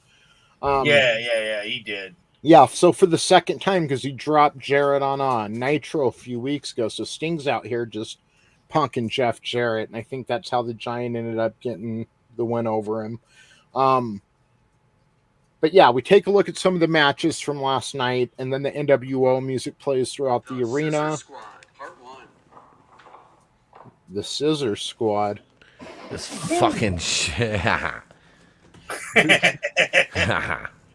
Trying to fucking scroll through my phone here. Psycho shit, Arn Anderson, the Scissor Squad. Don't let Google listen to you fucking talk. Like, was that like the original name of the Four Non-Blondes, the Scissor Squad? It was the... It's hot. So, the NWO music plays. Bischoff with the Giant, the Outsider, Six, and Vincent make their way out. We missed the first few sentences of Bischoff's promo, and he doesn't realize it. He's just sitting there talking, but the moron sound engineers didn't turn his mic up, and Didn't turn it up. And see, this is the first time we're really hearing from Bischoff other than talking with Piper last night. He's coming out to explain why he became NWO. And we miss half the fucking promo. But when they do turn the mic up, you hear him saying that he was powerbombed by Kevin Nash back in May. The next day, he asked himself if he wants to be consumed by the power or be a part of the Force. A few days later, he got with Nash and Hall, and the rest is history. Bischoff gives the locker room 30 days notice to convert their WCW contracts to NWO contracts, because you're either with them or you're against them, which that's a very popular segment when he says you're either with us or against us, that they usually play these days when we go back and look at the NWO and in documentaries and stuff. He also threatens to fine Roddy Piper if Piper gets out of hand with Hogan during their match, and states that the Giant is the U.S. champion and it will remain that way. At this point, the American males come down and they get in the ring, and I don't know what Scotty Riggs is fucking like. What did he think? They were going to fight him or something? Like, he goes to the ring with Bagwell, and Bagwell shakes their hand, and Riggs is like, hey, man, what the fuck? Like, well, what did you think was going to happen? You're just getting in the ring with the NWO? Like, Scotty Riggs was almost as bad as, which was it, Brad Armstrong? The one that never had a gimmick, or was it Scott? Well, it's Brad. like, it's not like Brad. He pulled one over on you. How did that conversation go backstage? Hey, let's go out to the ring with the NWO where they're demanding we convert. Okay. You're actually converting? Like, what did you think you were just going to go out there and get beat up by him or something? Like, we're just going to go out and take a beating together. Let's go as friends. Yeah. Let's go out there as buddies. Like, what do you why do so Bagwell becomes NWO and beats the shit out of his old partner, and Scotty Riggs is just sitting there looking taken aback. Like, you're stupid, dude. This is why you never became anything. I'm not gonna lie, dude. I cheered again, even though I knew it was coming. Hey, he got an eye patch. He got an eye patch and got to join the flock. If I'm not mistaken, Riggs was. Let me check on this. Because he got to sniff. What's her girl? Old girl's hair. That ran around with Little Man. Who? Tori. Oh, Kidman. Yeah, and Kidman. Yeah. Was it Scotty Riggs? Yeah, because he got his eye kayfabe injured in that match against Raven when what's his name? Raven fucking hit the drop toe hold on the chair, and that's like kayfabe how he fucked his eye out. Yeah. And that's how he ended up with the eye patch at that point. Okay, so I think it was Scotty Riggs. It was one of the flock members. They came over to the WWF. I think it was Riggs. Yeah, they came over to the WWF and they started wrestling. It wasn't Michael Vick, obviously, but it was something Vick. Scotty Vick or something like that. And they wrestled on Sunday Night Heat or whatever Sunday show they had, and they wrestled on some of WWF's B shows for a while. And that's where the Katie Vick storyline was going. This person was going to debut as Katie Vick's brother, and then they decided not to go that route. I think it was Riggs. But something I didn't know till today. Yeah. What a fucking angle that would have been. Hey, this is how he got in. Well, I mean, what would have been worse? Okay, so what would have been worse? Debuting as Scotty Riggs, in the Fed, right? In the Fed as kayfabe Katie Vick's brother, or being Paul and Leah Burchill and having an incest relationship. And you're a pirate at one point. What the fuck? Gaze, to answer your question, my mind is in a better place than our current reality. I mean, really, what's worse, being the brother of a dead chick that Kane nailed in a coffin, or like banging your sister and you're a pirate? I don't know. Well, This is all very bizarre. I'm going with Kane. Let him Right? bang the girl. I'm going with Yeah. Kane. I'll just be the brother of the dead chick. That's fine. We're fine. We're all fine. Vince comes up with this shit. Yeah. daily, I bet. Like, why? So, like, what? I'm sorry to derail it, but what is like the creative thought process there? Like, I mean, A lot of cocaine. Even when you, even when you hear like the was it Bruce Pritchard in that clip you sent me? Even when you hear him like describe it, it still it just leaves so much to the. It's like. Just think about the other shit, like that behind the scenes where he's trying to make Darren Drozdov puke, But, I mean, it's, ugh. My God, he's gonna puke. He's gonna puke. He's gonna puke. because he's trying to do shit people have never seen anywhere else, but that includes a large amount of things that people don't want to see. Like, they haven't seen it on TV for a reason, so. Fucking Vince. Yeah, so Tree Rock, sometimes like Paige basically just left her WWE contract now. Sometimes it's just a way for them to stay paid, and if Vince needs them, like to come in or do documentaries or that kind of stuff. That's what it's about. But I mean, I'm sure he's still just taking care of Taker, because Taker took care of him. Taker was the loyal one. He could have walked out to WCW, and he said, no, they didn't treat me right. You're the one that gave me a chance, Vince, and I'm going to stay with you. And he always did. There's Vince left WrestleMania a few years ago to go to the hospital with Undertaker after his match with Brock Lesnar. Vince left the biggest show of the year because his friend Mark needed help, So they're friends. And there's a lot of respect there, so I'm sure Taker will be getting paid by WWE till either Vince doesn't have control of it anymore, or till the day that Taker dies, with people that take over. And that does say a lot, because he's like, you got injured. Let me ride in the ambulance with you. Oh, Owen Hart, he fell off the rafters and died in the ring. The show must go on. Let me check on your gas, Undertaker. Undertaker. Popcorn. Is the golden gash all right? Yeah. Taker, like Vince McMahon and Mark Calloway, they're friends. There's a bond there. Well, you even say even Rock showed up to make sure he was okay, which was saying a lot, You see how shitty it is in the ring, the gashiness.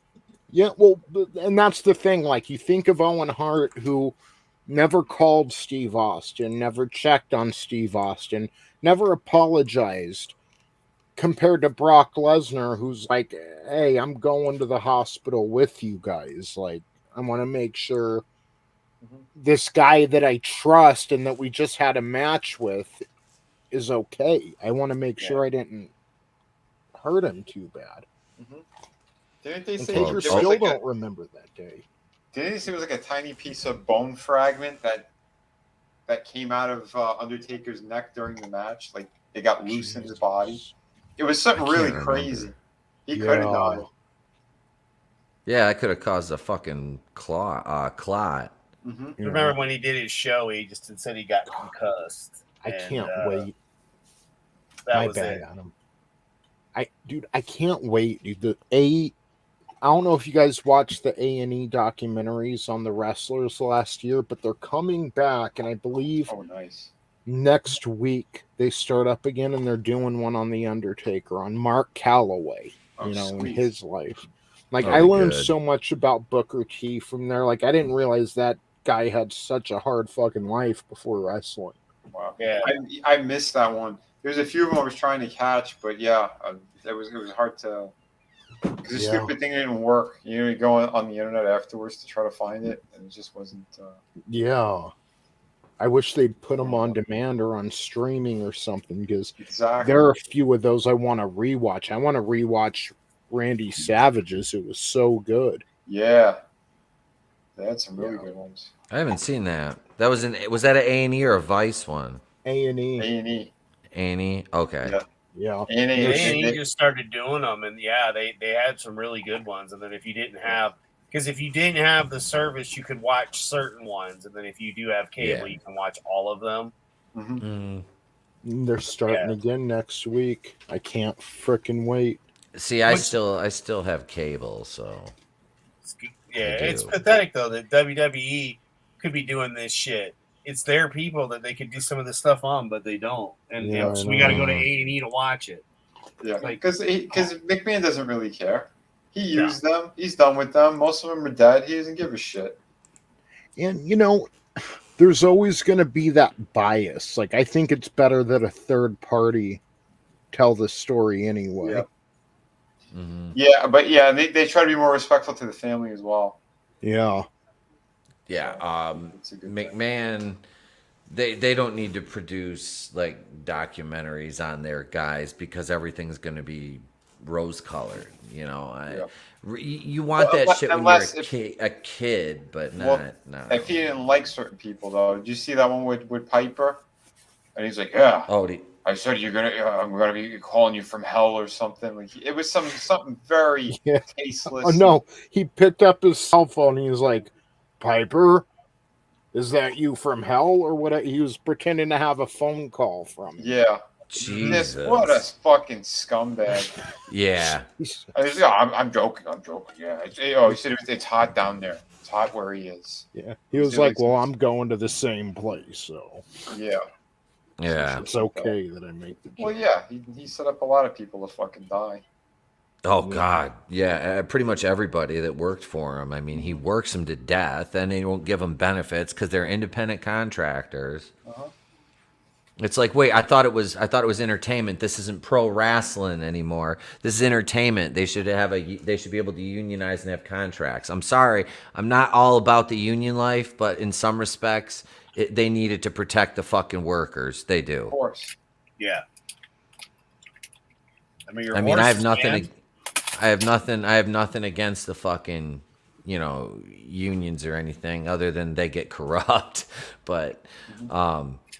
Workers do need protection from people like Vince McMahon that treat them like they're just cogs in a wheel and they're not individual human beings with, bodies that break down after a consistent schedule of abuse 285 days a year. Yeah, well, they should have off seasons. You should have enough wrestlers. Absolutely. And once you get to that size company and you run that amount of shows, there should be off seasons. Even if that off season includes maybe showing up, a couple times a month on TV to wrestle a match, but I don't even think that. You should have enough stars to where if somebody needs to take some fucking time off, they do have families, they do have things going on, and especially in a business where you'll fire someone for doing steroids, but you can't make it without doing steroids. Right? Yeah. The boss was fucking eating them like they were Tic Tacs. Yes, he was. Ridiculous. So, back to the wrestling live from Jose Lothario's home in San Antonio, Texas. Vince asks for an update on Jose's health, like he cares. Jose says, "Sure, yeah, I'll give you an update, but before that, I owe everyone an apology because he cost Shawn Michaels his WWF championship. The doctors want to do, I believe he said, a balloon pass on his heart because it was injured at Survivor Series. And, he's just going to take it easy from now on." So Vince mentioned Shawn will get his rematch for the title at the Royal Rumble versus either Sid or Bret Hart, depending on who wins at the December in Your House. Shawn says somewhere in the last 8 months, he lost his attitude, and it's not Jose Lothario's fault. Jose can't be replaced. The title The title's just a title, but Jose is his friend. Jerry Lawler said he's heard enough of this. Jose cost Sean the title. Jose stuck his nose in the match. Sean says that Jose has been doing this for 30 years, and he says he put himself in the game, but Jose has been in the game for a long time. Sean mentions, I wrote Side. I meant Sid. Sean mentions Sid crossed the line. I'm like, that doesn't make sense. Sean mentioned Sid crossed the line when Sean tried to be his friend, so it's Sid who Sean wants at the Rumble. Sean Bear is angry. Vince asks if we're going to see the old Shawn Michaels, the risk taker, the steroid abuser. HBK says, you're damn right. That's what got him to the top in the WWF, is taking risks. He will do whatever he wants, whenever he wants, and anyone who doesn't like it can try and stop him and get kicked in the chin. Yeah. So, While yeah. Sonny is taking care of business. Yeah, Sonny right. Sonny heads to the ring, wiping the corners of her mouth, and we go to another commercial. Sniffing her nose. Yeah. Wiping Brett off of her. And, yeah. Oh, shit. Well, I'm sorry. We all saw Brett's wife and Beyond the Mat, okay? Yeah. And then you've got Sonny sitting there like, yeah, sorry, but... And who's going each town to town with you? Yeah. Yeah. Yes. It's kind of a no-brainer. I call Brett was stuffing her. Oh, yeah. Brett was stuffing her. He claims she Come didn't, on. but we all know that's where that He's It was full like, of it had to be like some kind of bizarre bukkake back there with that one. Brett's like, I am into family values. Okay, they're not looking. Take your panties off. I've seen his wife at the Take time. your I'd be pants into off. somebody else's as well. Yes. Time to run. He's like, I'm going to be champion again, eh? Take your pants Yeah. off. If I was Bret Hart and I was on the road back then, I'd have fucked Sonny too. I ain't gonna lie, dude. I'm serious, man. Like, Right? you're on the road 285 days a year. Like, I understand like monogamous relationships and all, and that's great. Man's got to eat. But exactly, if you've never lived that fucking lifestyle and you're around somebody that fucking much, there gets to be a level of comfort, and it's just out of fucking need after a while, you know, need for fucking human contact, and it fucking happens. It does. They didn't have as much selection back then. It's like Sable was married to Mark Marrow. Fucking Goldust and Marlena were married, so everyone just kind of had to pass Sonny around like shotgun anus, you know. They Three were holes. really married, Marlena. And They were all Yeah, Terry Runnels and Dustin That's Runnels. crazy. That was a big deal on the plane ride from hell because he was fucking freaking out and drunk and making an ass of himself over it because they were divorced at that point and he was singing some fucking sad ass song or some shit. Oh yeah, you're right. It was fucking to the point where somebody told him, "Hey man, you should chill a little bit." Yeah. So, Dustin, pull the trigger already. DDP defeats Disco Inferno via the Diamond Cutter over on Nitro in 2 minutes and 14 seconds. Nice cutter. Yeah, and DDP's starting to really make a name for himself. Hey, I was happy to see Disco, dude, but it was nice to watch. That was a fun couple-minute match. It didn't really need to be much longer, you know. No, I think it was fitting. Yeah, not against Disco. After the match, DDP mentions the NWO wants him with them because they're trying to build a dynasty, and what better way to do that than recruit the guy with the best finisher in the business. He and Gene discuss his past relationship with Scott Hall and Nash again, and the fact that Bischoff is his neighbor. And he says Bischoff was also my friend, and Page kind of feels like a moron now for not knowing where Bischoff's loyalties lie, which is with the New World Order. Back over on Raw, The Rock finally comes out in his first appearance since Survivor Series, and he defeats Salvatore Sincere. Now, this guy wrestled Undertaker a few months ago on Raw. Salvatore Sincere. He was undefeated at the time and seemed perfectly fine. But now, now, like, do you remember that article Etep brought up a few weeks ago, Vinny, about how they're trying to make Mario to where he's not offensive to Italians? Mm-hmm. Yeah.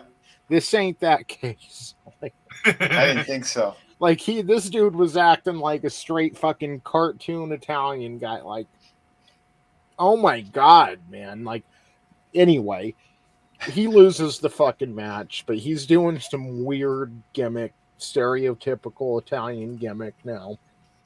And Always yeah. racist against Italians.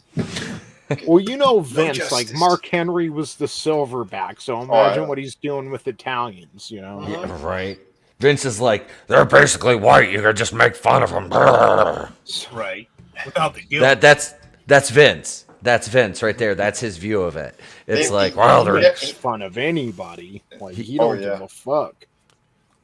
Well, that's his mental gymnastics, though, and you know that's how he justifies it in his head. He's like, well, you know, like, he does. He's like, hey, he says in his own head, hey, pal. Yeah, well, it's just like Tucker Carlson said about a certain family. He had showers with his daughter. Who could trust a man like that? Stephanie, you dropped the soap. When's it gonna be my turn? Need to shoot it straight. Oh wait, Tree Rock, you're just now hearing that Sonny killed that guy in Florida? Yeah, she was driving somebody else's car too because she hasn't had a driver's license in a few years because of all her previous DUIs. Sucks too, because I saw DDP was trying to help her. Yep. Sucks. So guess what move The Rock defeated Salvatore Sincere with? Keep in mind at Survivor Series, he finished people off with a flying crossbody, but he uses I was gonna guess a different. Well, I was saying he uses a different move on Monday Night. Rod, can anyone guess what move The Rock used to defeat his opponent? A float over DDT. We've got a float over DDT. No, he defeated drop. Close. He defeated Salvatore Sincere with a shoulder breaker. Yes, with a Papa Shango. Seriously? Seriously. A fucking shoulder breaker? Yep. In 1996. Holy shit. Yes. They spent more time on Sonny's tits than they did his match. She was coming off great on commentary for this match. She was solid. Yeah. She was solid when she got on the mic, man. Honestly, when she did commentary, it was her and Lawler had some, Ross. Her and Jim Ross. Etep, right now you look like Jim Ross's booger. Because the outline of your head was right about where his nose was. Wait, here, hang on. I'm trying to line it up again. Okay. My nosebleed. We get a quick backstage segment with Mark Marrow, who will be facing Billy Gunn tonight, but Triple H will be sitting at ringside on commentary, and Mark Marrow basically says that Triple H better stay in his lane. He better not leave the commentary booth. So, over on Nitro, the WCW World Television Championship, which we don't see nearly enough of, your champion, Steven Regal, defeats Tony Pena via the Regal stretch in 3 minutes, 5 seconds. Steve Regal is the only heavyweight champion in WCW that isn't NWO. After the match, Mean Gene interviews Rick Steiner out of nowhere, who's been in Japan lately. Rick wants to make it clear that he and Scotty are 100% WCW. Rick Steiner questions Sting's motives, but he knows Luger's 100% WCW, and really nothing special. You know, that's it. Just, hey, I'm here to let you guys know we're WCW. That was a fucking lie. Over on Raw, Doc Hendricks is backstage and mentions that the tag team champions have finally calmed down some. And Doc Hendricks heard Bulldog say in no uncertain terms that he wants a piece of Stone Cold Steve Austin. We go to the Raw main event. Mark Marrow versus Billy Gunn. Marrow defeats Gunn via DQ. when Triple H distracts Mero by approaching Sable, because if you remember, Triple H debuted Sable at WrestleMania. She was his escort, his valet. That led to a 2-on-1 attack from Billy Gunn and Helmsley. And then, okay, you know how Steve Austin left the arena earlier with his ring gear? Mm-hmm. Well, who do you think comes out to help? Jake the Snake. Roberts. Yeah, like, what is he? Yeah.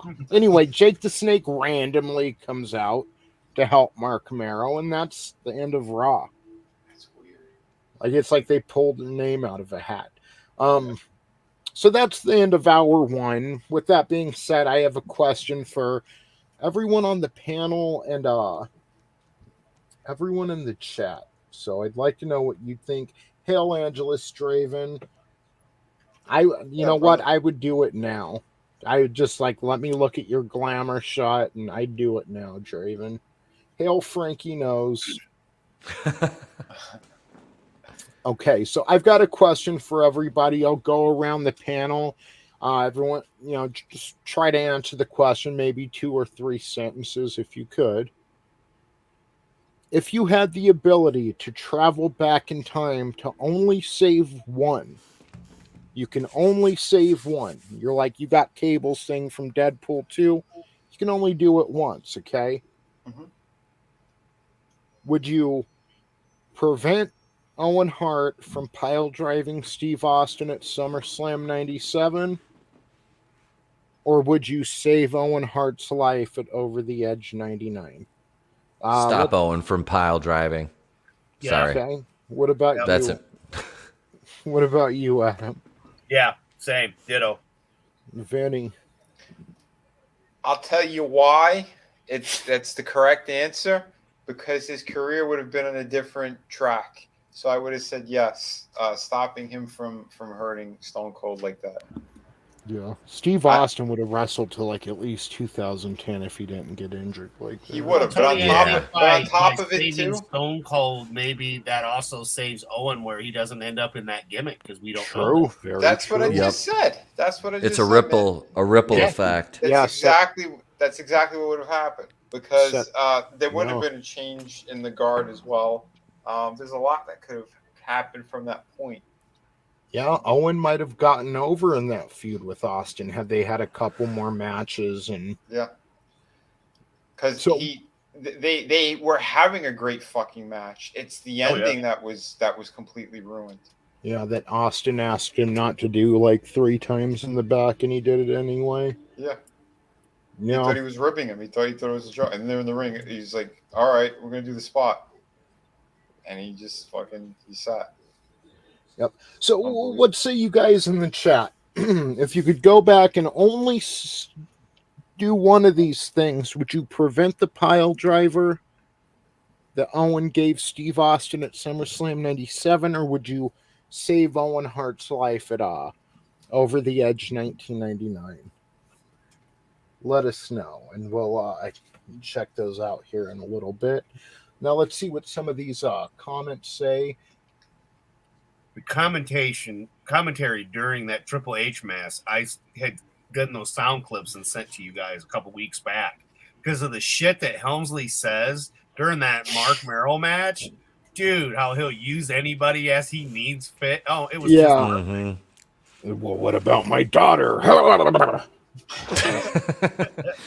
He used her. He used her to get right where he wanted to be. Tree Rock asks, who's the most annoying wrestler? That's another question we can go around. Which wrestler just gets on your guys' nerves? Does it have to be current or of all time? Of all time. Okay.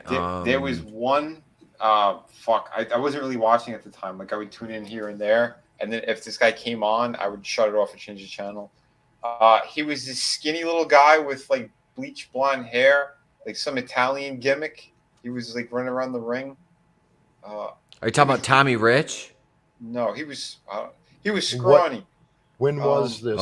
What time frame? He was with that bigger guy. There was a big dumb slow guy, and then there was this guy Nunzio, Little Guido. Little Guido. He was Little Guido in ECW, and he was Nunzio in the Fed. Fuck, I'm still on Jim Cornette's fucking face. It's Nunzio.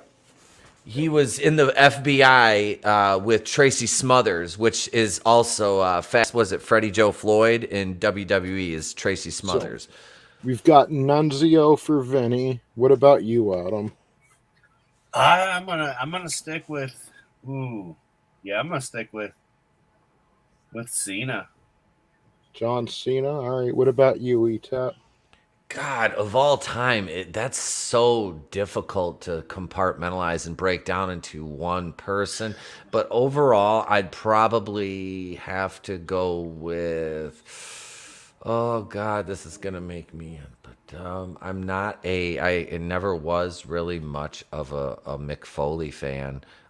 In the Mankind gimmick, I respected it.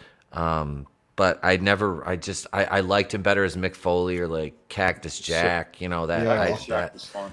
I respected what he did with the gimmick, and then it went into Dude Love, which I thought was dumb as fuck. I like Dude Love. I hated Dude Love. I hated it. The second Mankind too, the corporate Mankind. Because I like the first Mankind. I mean, at first I didn't realize it was Mick Foley till you realize it's Mick Foley, right? Like, so for me, I didn't quite catch it till after he debuted because I saw him as Mick Foley in WCW or, Cactus Jack. Yeah. But when you first kind of see the little bit in the vignettes, it didn't click right away. But yeah, I love the first Mankind and what he did with it. But yeah, I always liked him more as Cactus Jack personally too. So we've got Vinny with Nunzio. We've got John Cena for Adam, Mankind for Etep, and I'm going with Bill Goldberg. Now, Good answer. Yeah. Tree Rock also asks if there's a woke wrestler. So even though AEW is the better product right now, you have one dude who's lighter skinned than Sean King running around with a BLM armband on, and then you also have Nyla Rose, who's a male to female transsexual who, even in the female league doesn't fucking get any love. Like, she's just not very good. He, she, it. So. It. Yeah. They, but. Yeah. Is the correct pronoun.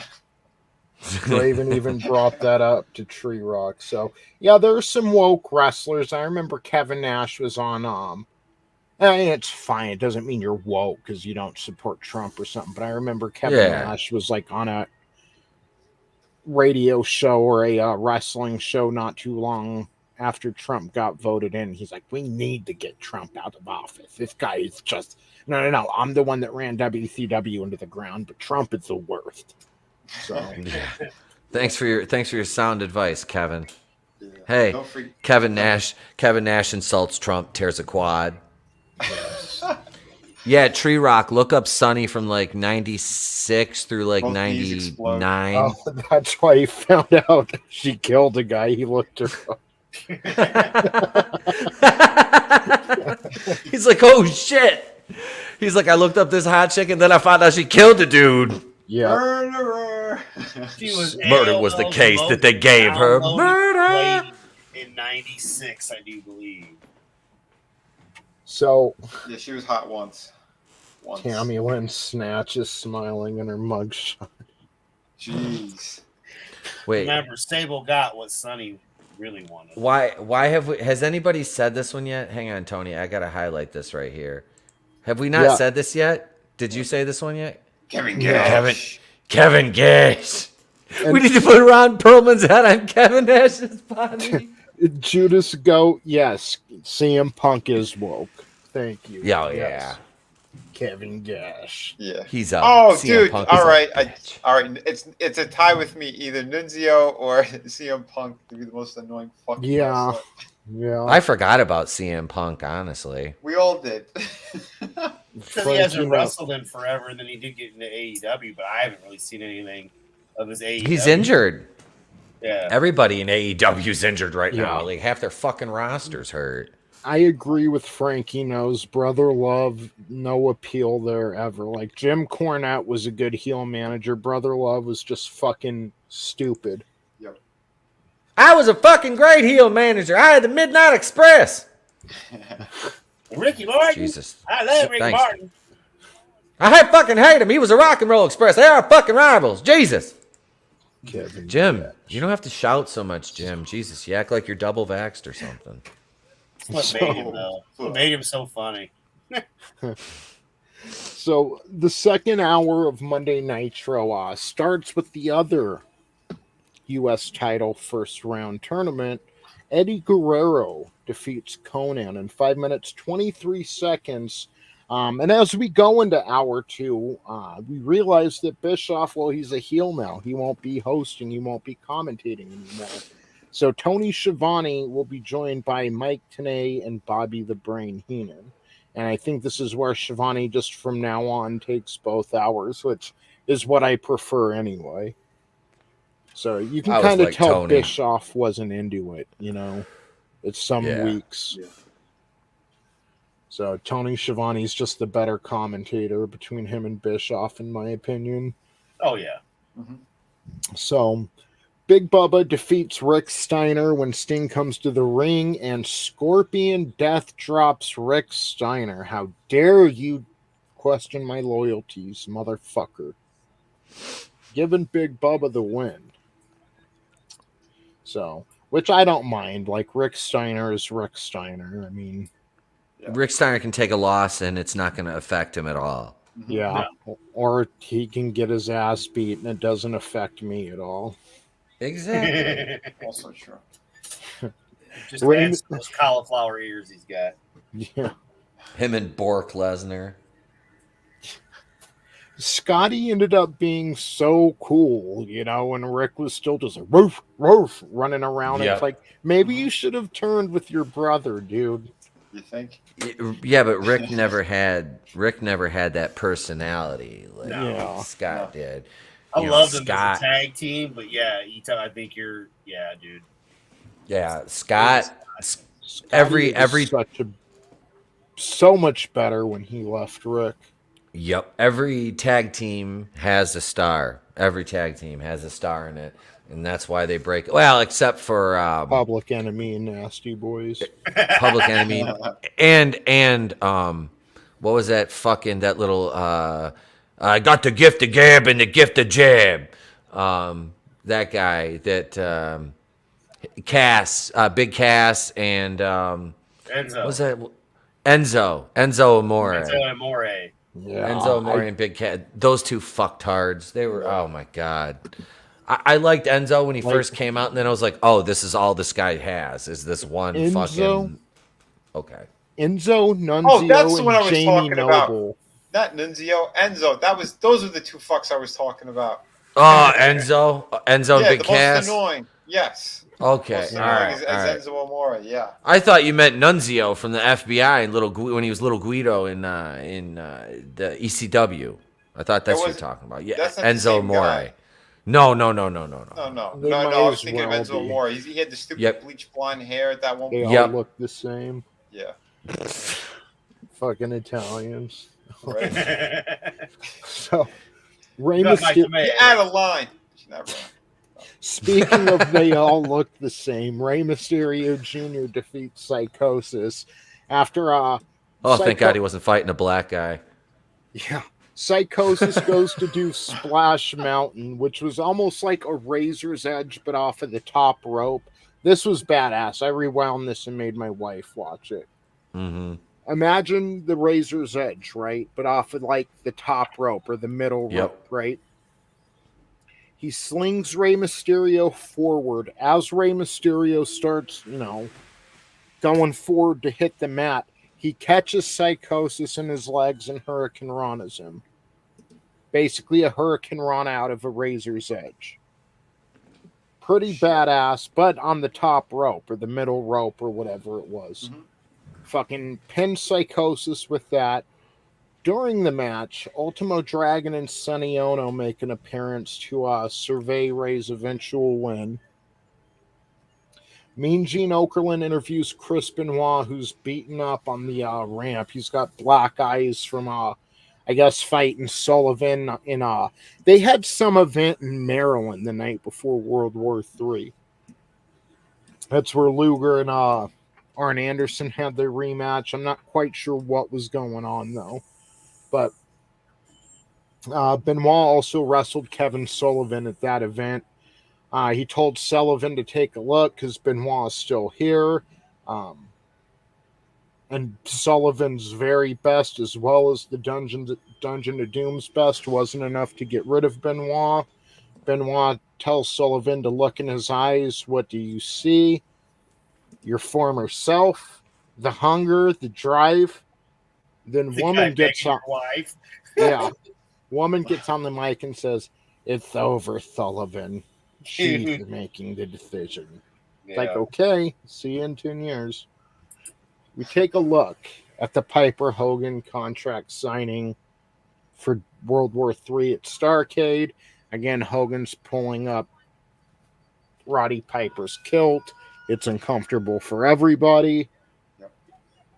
Then we have Jeff Jarrett defeating Alex Wright via figure 4 leg lock in 2 minutes, 19 seconds. And then we have not much going on the second hour of Nitro's quality has dropped a little bit since Raw moved to the first hour. The Faces of Fear and Harlem Heat wrestle to a no contest when the NWO sans Hogan run out and attack both teams, and Nitro goes off the air with the NWO standing tall. Now, this was really weird because we've gone from the commentary like, my God, and what are we going to do? WCW's in dire straits and the NWO, you know, the whole thing. We've gone from that to like, did you see the end of this, Adam? Yeah. Tony Schiavone sounded so happy saying, he's like, and that'll do it for us tonight here at WCW. And like all the guys are laid the fuck out in the ring. Like, it's like, we're done. It's NWO time. Bye. See ya. We good. He was like talking like Lex Luger just won his match against fucking Scott Hall or something. Like he was happy as they went off the air, and you've got these WCW teams beaten to fuck in the middle of the ring. Like, it's like, okay, that doesn't really match the tone of what's going on, but okay. Well, again, the second hour was kind of lackluster because you get a lot of the results again and shit we've already seen if you got the pay-per-view. But then if you didn't get the pay-per-view, you got the luxury of... So it's like that catch-22, depending on whether or not... They showed that whole fucking interview segment. Yeah. With Piper and Hogan. Like, they showed that whole fucking thing. Like, they didn't show from the part where Hogan came out or anything. They showed from Piper coming out to them beating him up and ripping his kilt off. Like, okay. Like, why so is it by the There's a reason Vinny doesn't wear a kilt. Because, I mean, come on, everybody, we all know Vinny wants you to grab his bum. But see, this is why he doesn't. No, I don't wear a kilt because I'm not Scottish, and my dong hits my knees. So you got a problem there if I'm walking around with a kilt on. All the gas would just jump on me.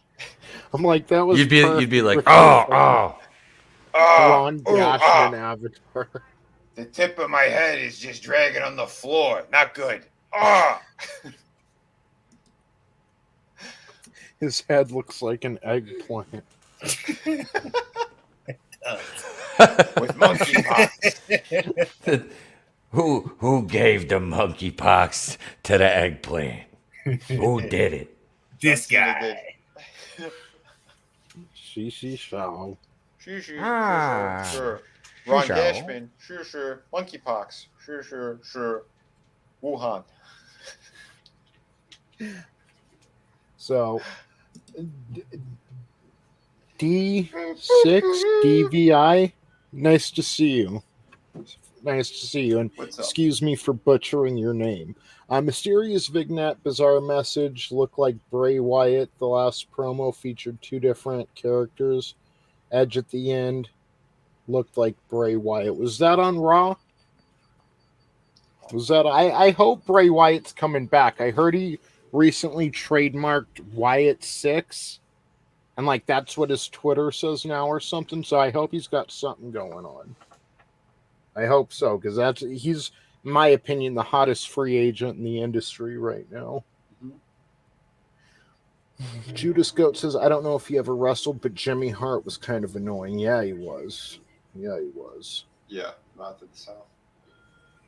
Did Jimmy Hart's music annoy you?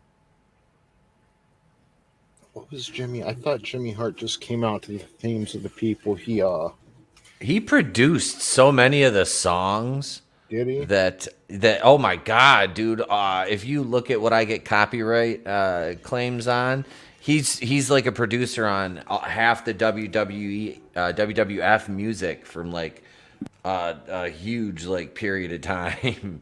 Holy shit! Yeah, it's ridiculous. Good for him, be worth something, have value. Hell yeah. Tree Rock says, Faces of Fear, a good catchphrase. I wonder why they did use Faces of Death. I already know the answer to that, LOL. The Faces of Fear were badass, and they never got the love they deserved. I don't think in WWF or WCW. You had Ming and the Barbarian, which are like just two angry, big fucking Samoans who were brutal in the ring. I mean, I don't know how stiff they worked, probably pretty stiff, but I mean, they really laid it in there. When they kick you in the face, it looks like it hurts a lot more than Shawn Michaels' little super kick. So right. They always reminded me so much of the earlier days too, back when you had the Islanders, Bobby Heenan managing the Islanders. Yeah. Yep. From back in the 80s. So to see them in 96, to see, still see the Samoans being used in the industry the way they were, it was nice to see, they definitely didn't get the as for heels, they did, but I'd like to see the titles on those guys. They needed the same push that Mark Henry had in 2011 where he was just fucking brutal. That's what would work for Ming and the Barbarian. Yep. Judas Goat, yes, Jimmy Hart's voice was the main thing. Frankie knows, wants everyone to know, don't forget to watch Don Johnson on Gash Bridges every Wednesday on CBS. Gash Bridges, starring Don Johnson and Cheech Gashman. It's too much gash now. Cheech Gashin with his daughter Yasmin Bleeth guest starring Stone Cold Steve Austin in one episode. Oh, and Triple H. Yep. Was Triple H on there too? Oh yeah. She became a massive drug addict. Oh, Yasmin Bleeth, yeah, she started out on Baywatch. Yeah, she was a coke addict. Yep.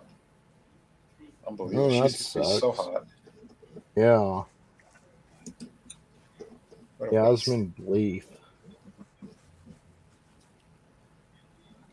Oh my god. Does she look bad now? Show us. I bet she looks like a Methany. Do it. Holy my God. fucking shit, dude. No way. That looks like the whale that ate Yasmin Bleeth. Leave the mammoth alone. Jesus. Oh my god. Is she wearing a fucking fat suit? Shut up. Wow. Definitely a Methany. Wow, dude. How do you do meth and coke and get how do you Hell get of a drug. fat? She quit doing cocaine. She was like, fuck it, I'm done. Look I'm how cleaning my life beautiful up. She was. Yeah.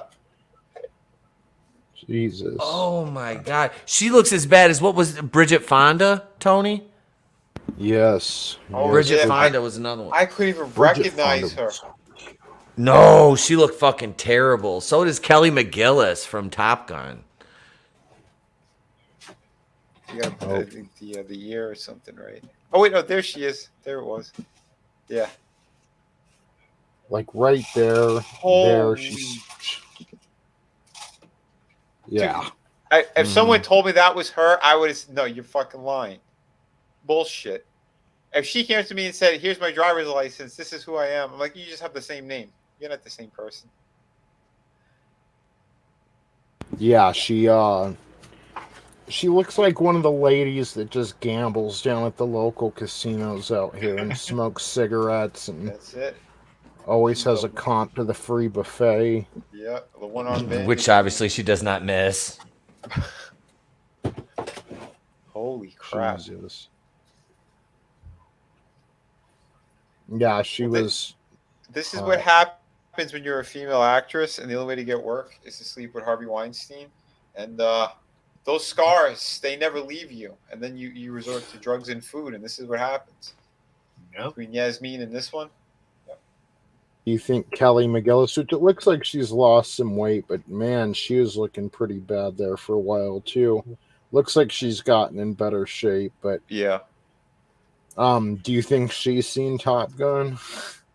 I think that's just menopause. And the worst part is now that I go back and watch Top Gun, like the original one, now I totally see this. Like,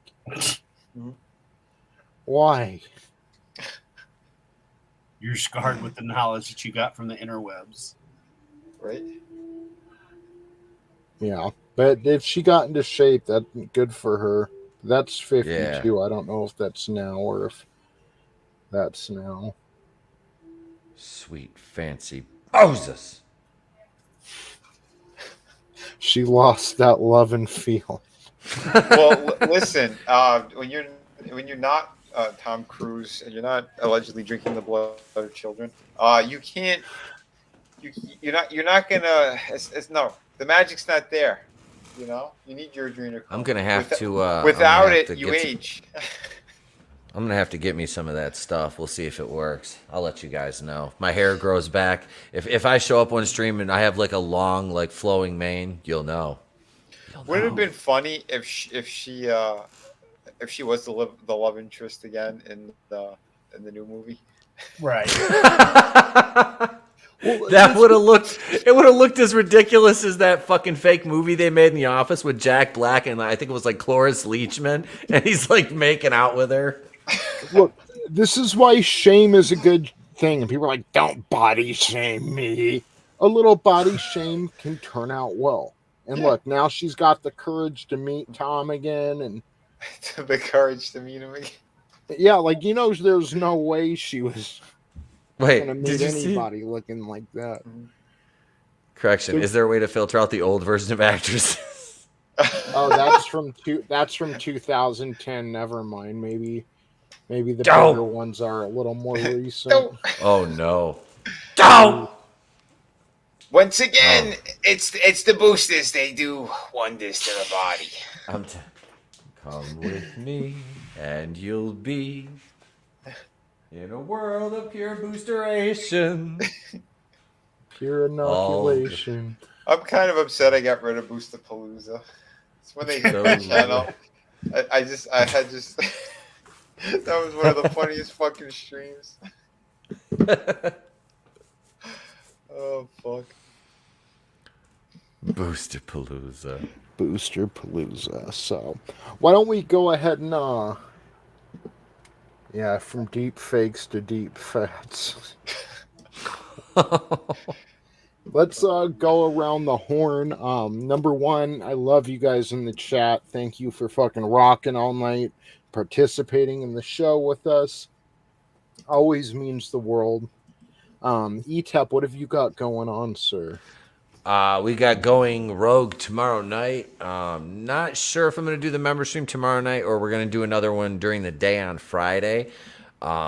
Nothing going on Thursday because I'm going to hang out with the boy for his birthday. And I'll be back home Friday and working around the house. And then I'll be on the afternoon streams on Friday over on Vinnie's. And then I'll be over on Liars, Life in a Rocket Ship, over on Tony's channel at around 8:30 Eastern. Is that when you're like 8:05? 8:05. Okay, 8:05. That'll be easy to remember. Tuesday and Friday are both 8:05. So I'll be over there 8:05, and I'll be off the rest of the weekend because I'm going back to the cabin for the rest of the weekend. But we'll be back to normal next week with the live streams and whatnot. And I'm still trying to get the ceiling drywalled. That's what I got going on. Can we talk about this tomorrow on the Wednesday night show? What's this? The Because oh yes, let's talk about that tomorrow night. Oh yes. We've mentioned Oh, that shit. Elliot Page wanted by fans to replace Ezra Miller as the Flash. How many jokes have we made about those two? Like, Oh my God, yes, this is going to be our fucking main topic tomorrow night. And Barry Yes, Allen. yes. Justin This Bieber is and Selena Gomez. we need to make a video with her head on Ezra Miller's body with the hot dog. Barry Allen and Gash. Like, yeah, those don't go together. Yeah, like he just chokes fucking bitches. He doesn't want to. I don't know. He wears dresses though, so he's sus. But I don't. Yeah, we got to talk about this tomorrow night. He can't have the biggest cock or he wouldn't be able to run that fast. Just saying. Maybe Elliot Page will work. What have you got going on, Adam? So yeah, I will be where you find all of these fine gentlemen here along Friday at 9 p.m. Eastern Standard Time on the men's room. I'm usually there, but of course I will probably be with Tony on his Friday stream first for a little bit, and then I'll pop back in after I spend about an hour with the guys on the men's room. That's about it for me. Too much Aussie. Yeah. Hail to the Appalachian American. If you're not, go subscribe to the men's room. Again, they got the Friday night show. They do coffee and gaming. They wake up early and do game streams. Uncharted, Red Dead Redemption 2. Great people over there. Great people. Thank you for coming on, Adam. Thanks for having me. It was a lot of fun. This again, it's always fun to relive these episodes, especially like I said, man, I haven't missed an episode since the Austin debut with Pillman. I never stopped watching Raw from that point on because you just never knew what you were going to get. And this is a prime example. This week wasn't the greatest week, but we did get some movement and we know things that are coming up that are going to be epic out of the start here. So it hurts to say, but it beats the hell out of the modern day product. Yeah. Even this week, real quick, Tree Rot. If Elliot Page decided to become Ellen again at any point in time, she's gonna face the wrath of the mob. You see, it's like it only goes one way, and if you try to go back, may the Lord have mercy on your soul. They used to have that on Jerry Springer. I had a sex change and then I changed back. Yeah. That would be that would definitely be a Jerry Springer topic. Yes. Yeah. Vinny, what have you got going on, sir?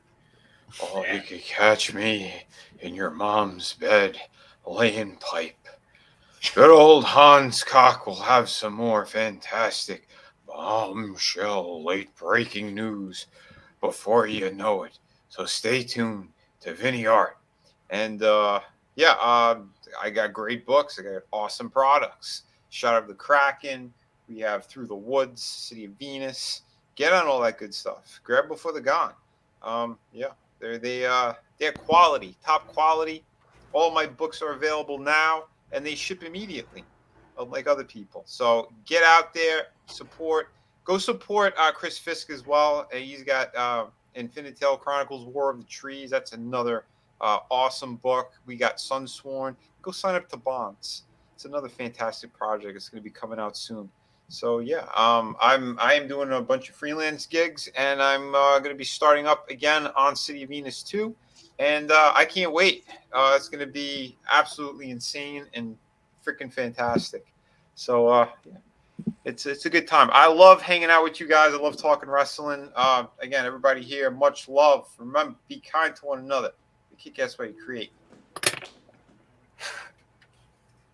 Hold on. I'm just dropping the Sunsworn link real quick, but Tree Rock Creations asked you to please never review a Hans Cock figure. Not a Hans Cock one, but see, I say Hans Cock for the new Flash. Yeah. I'm down with that. That makes sense. I have a new titanium hip they gave me on the set of Indianapolis 6. Now I could run 3 miles per hour. It's amazing. Yeah.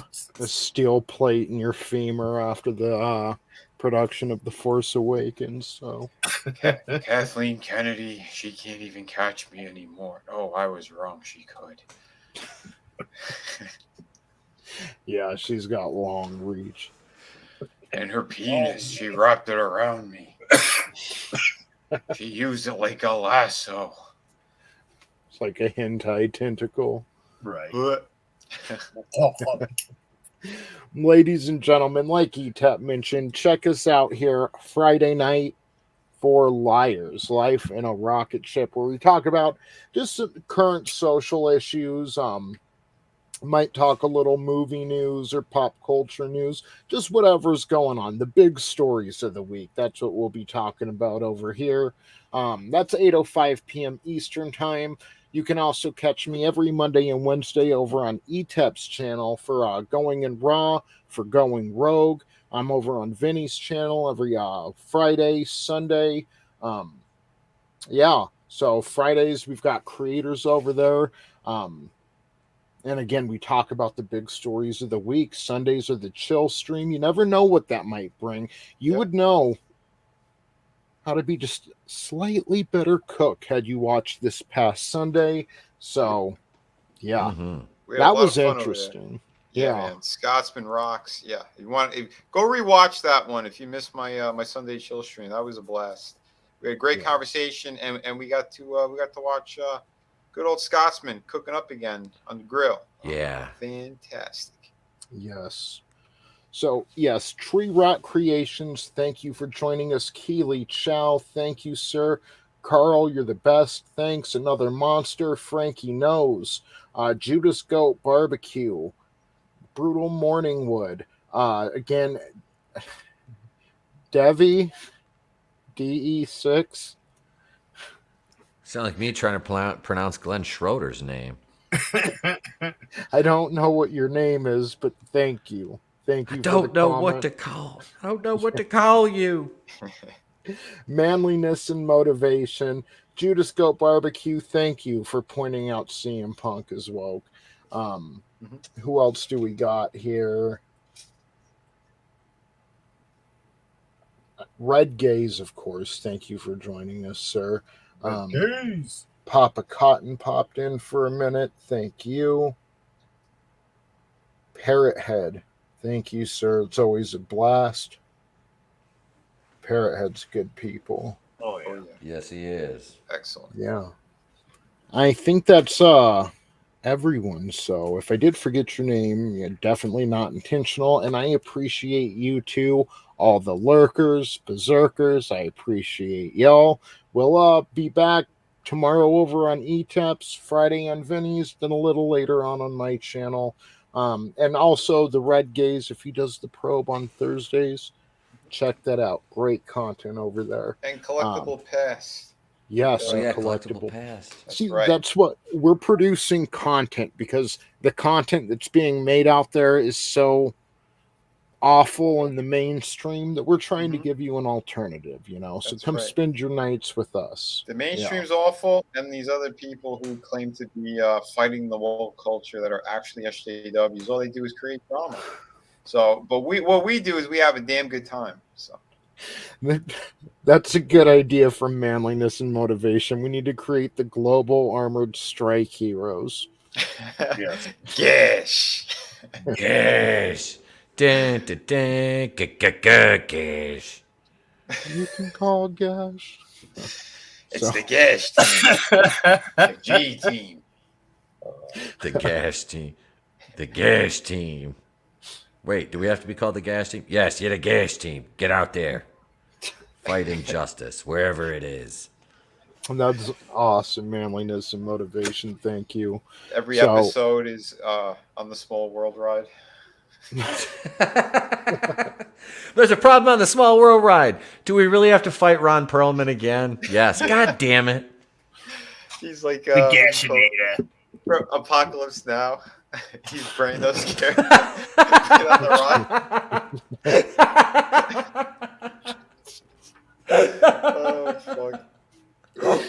Yeah, an idea worth considering. I think we got a skit. We got to write this Yeah. down. Hell Holy yeah. fuck. Shit, we got a Rookie full-fledged comic, like, a fucking Oh my franchise. god. Ladies and gentlemen, they are not pop culture. They are agenda. We are pop culture, and we'll see you soon.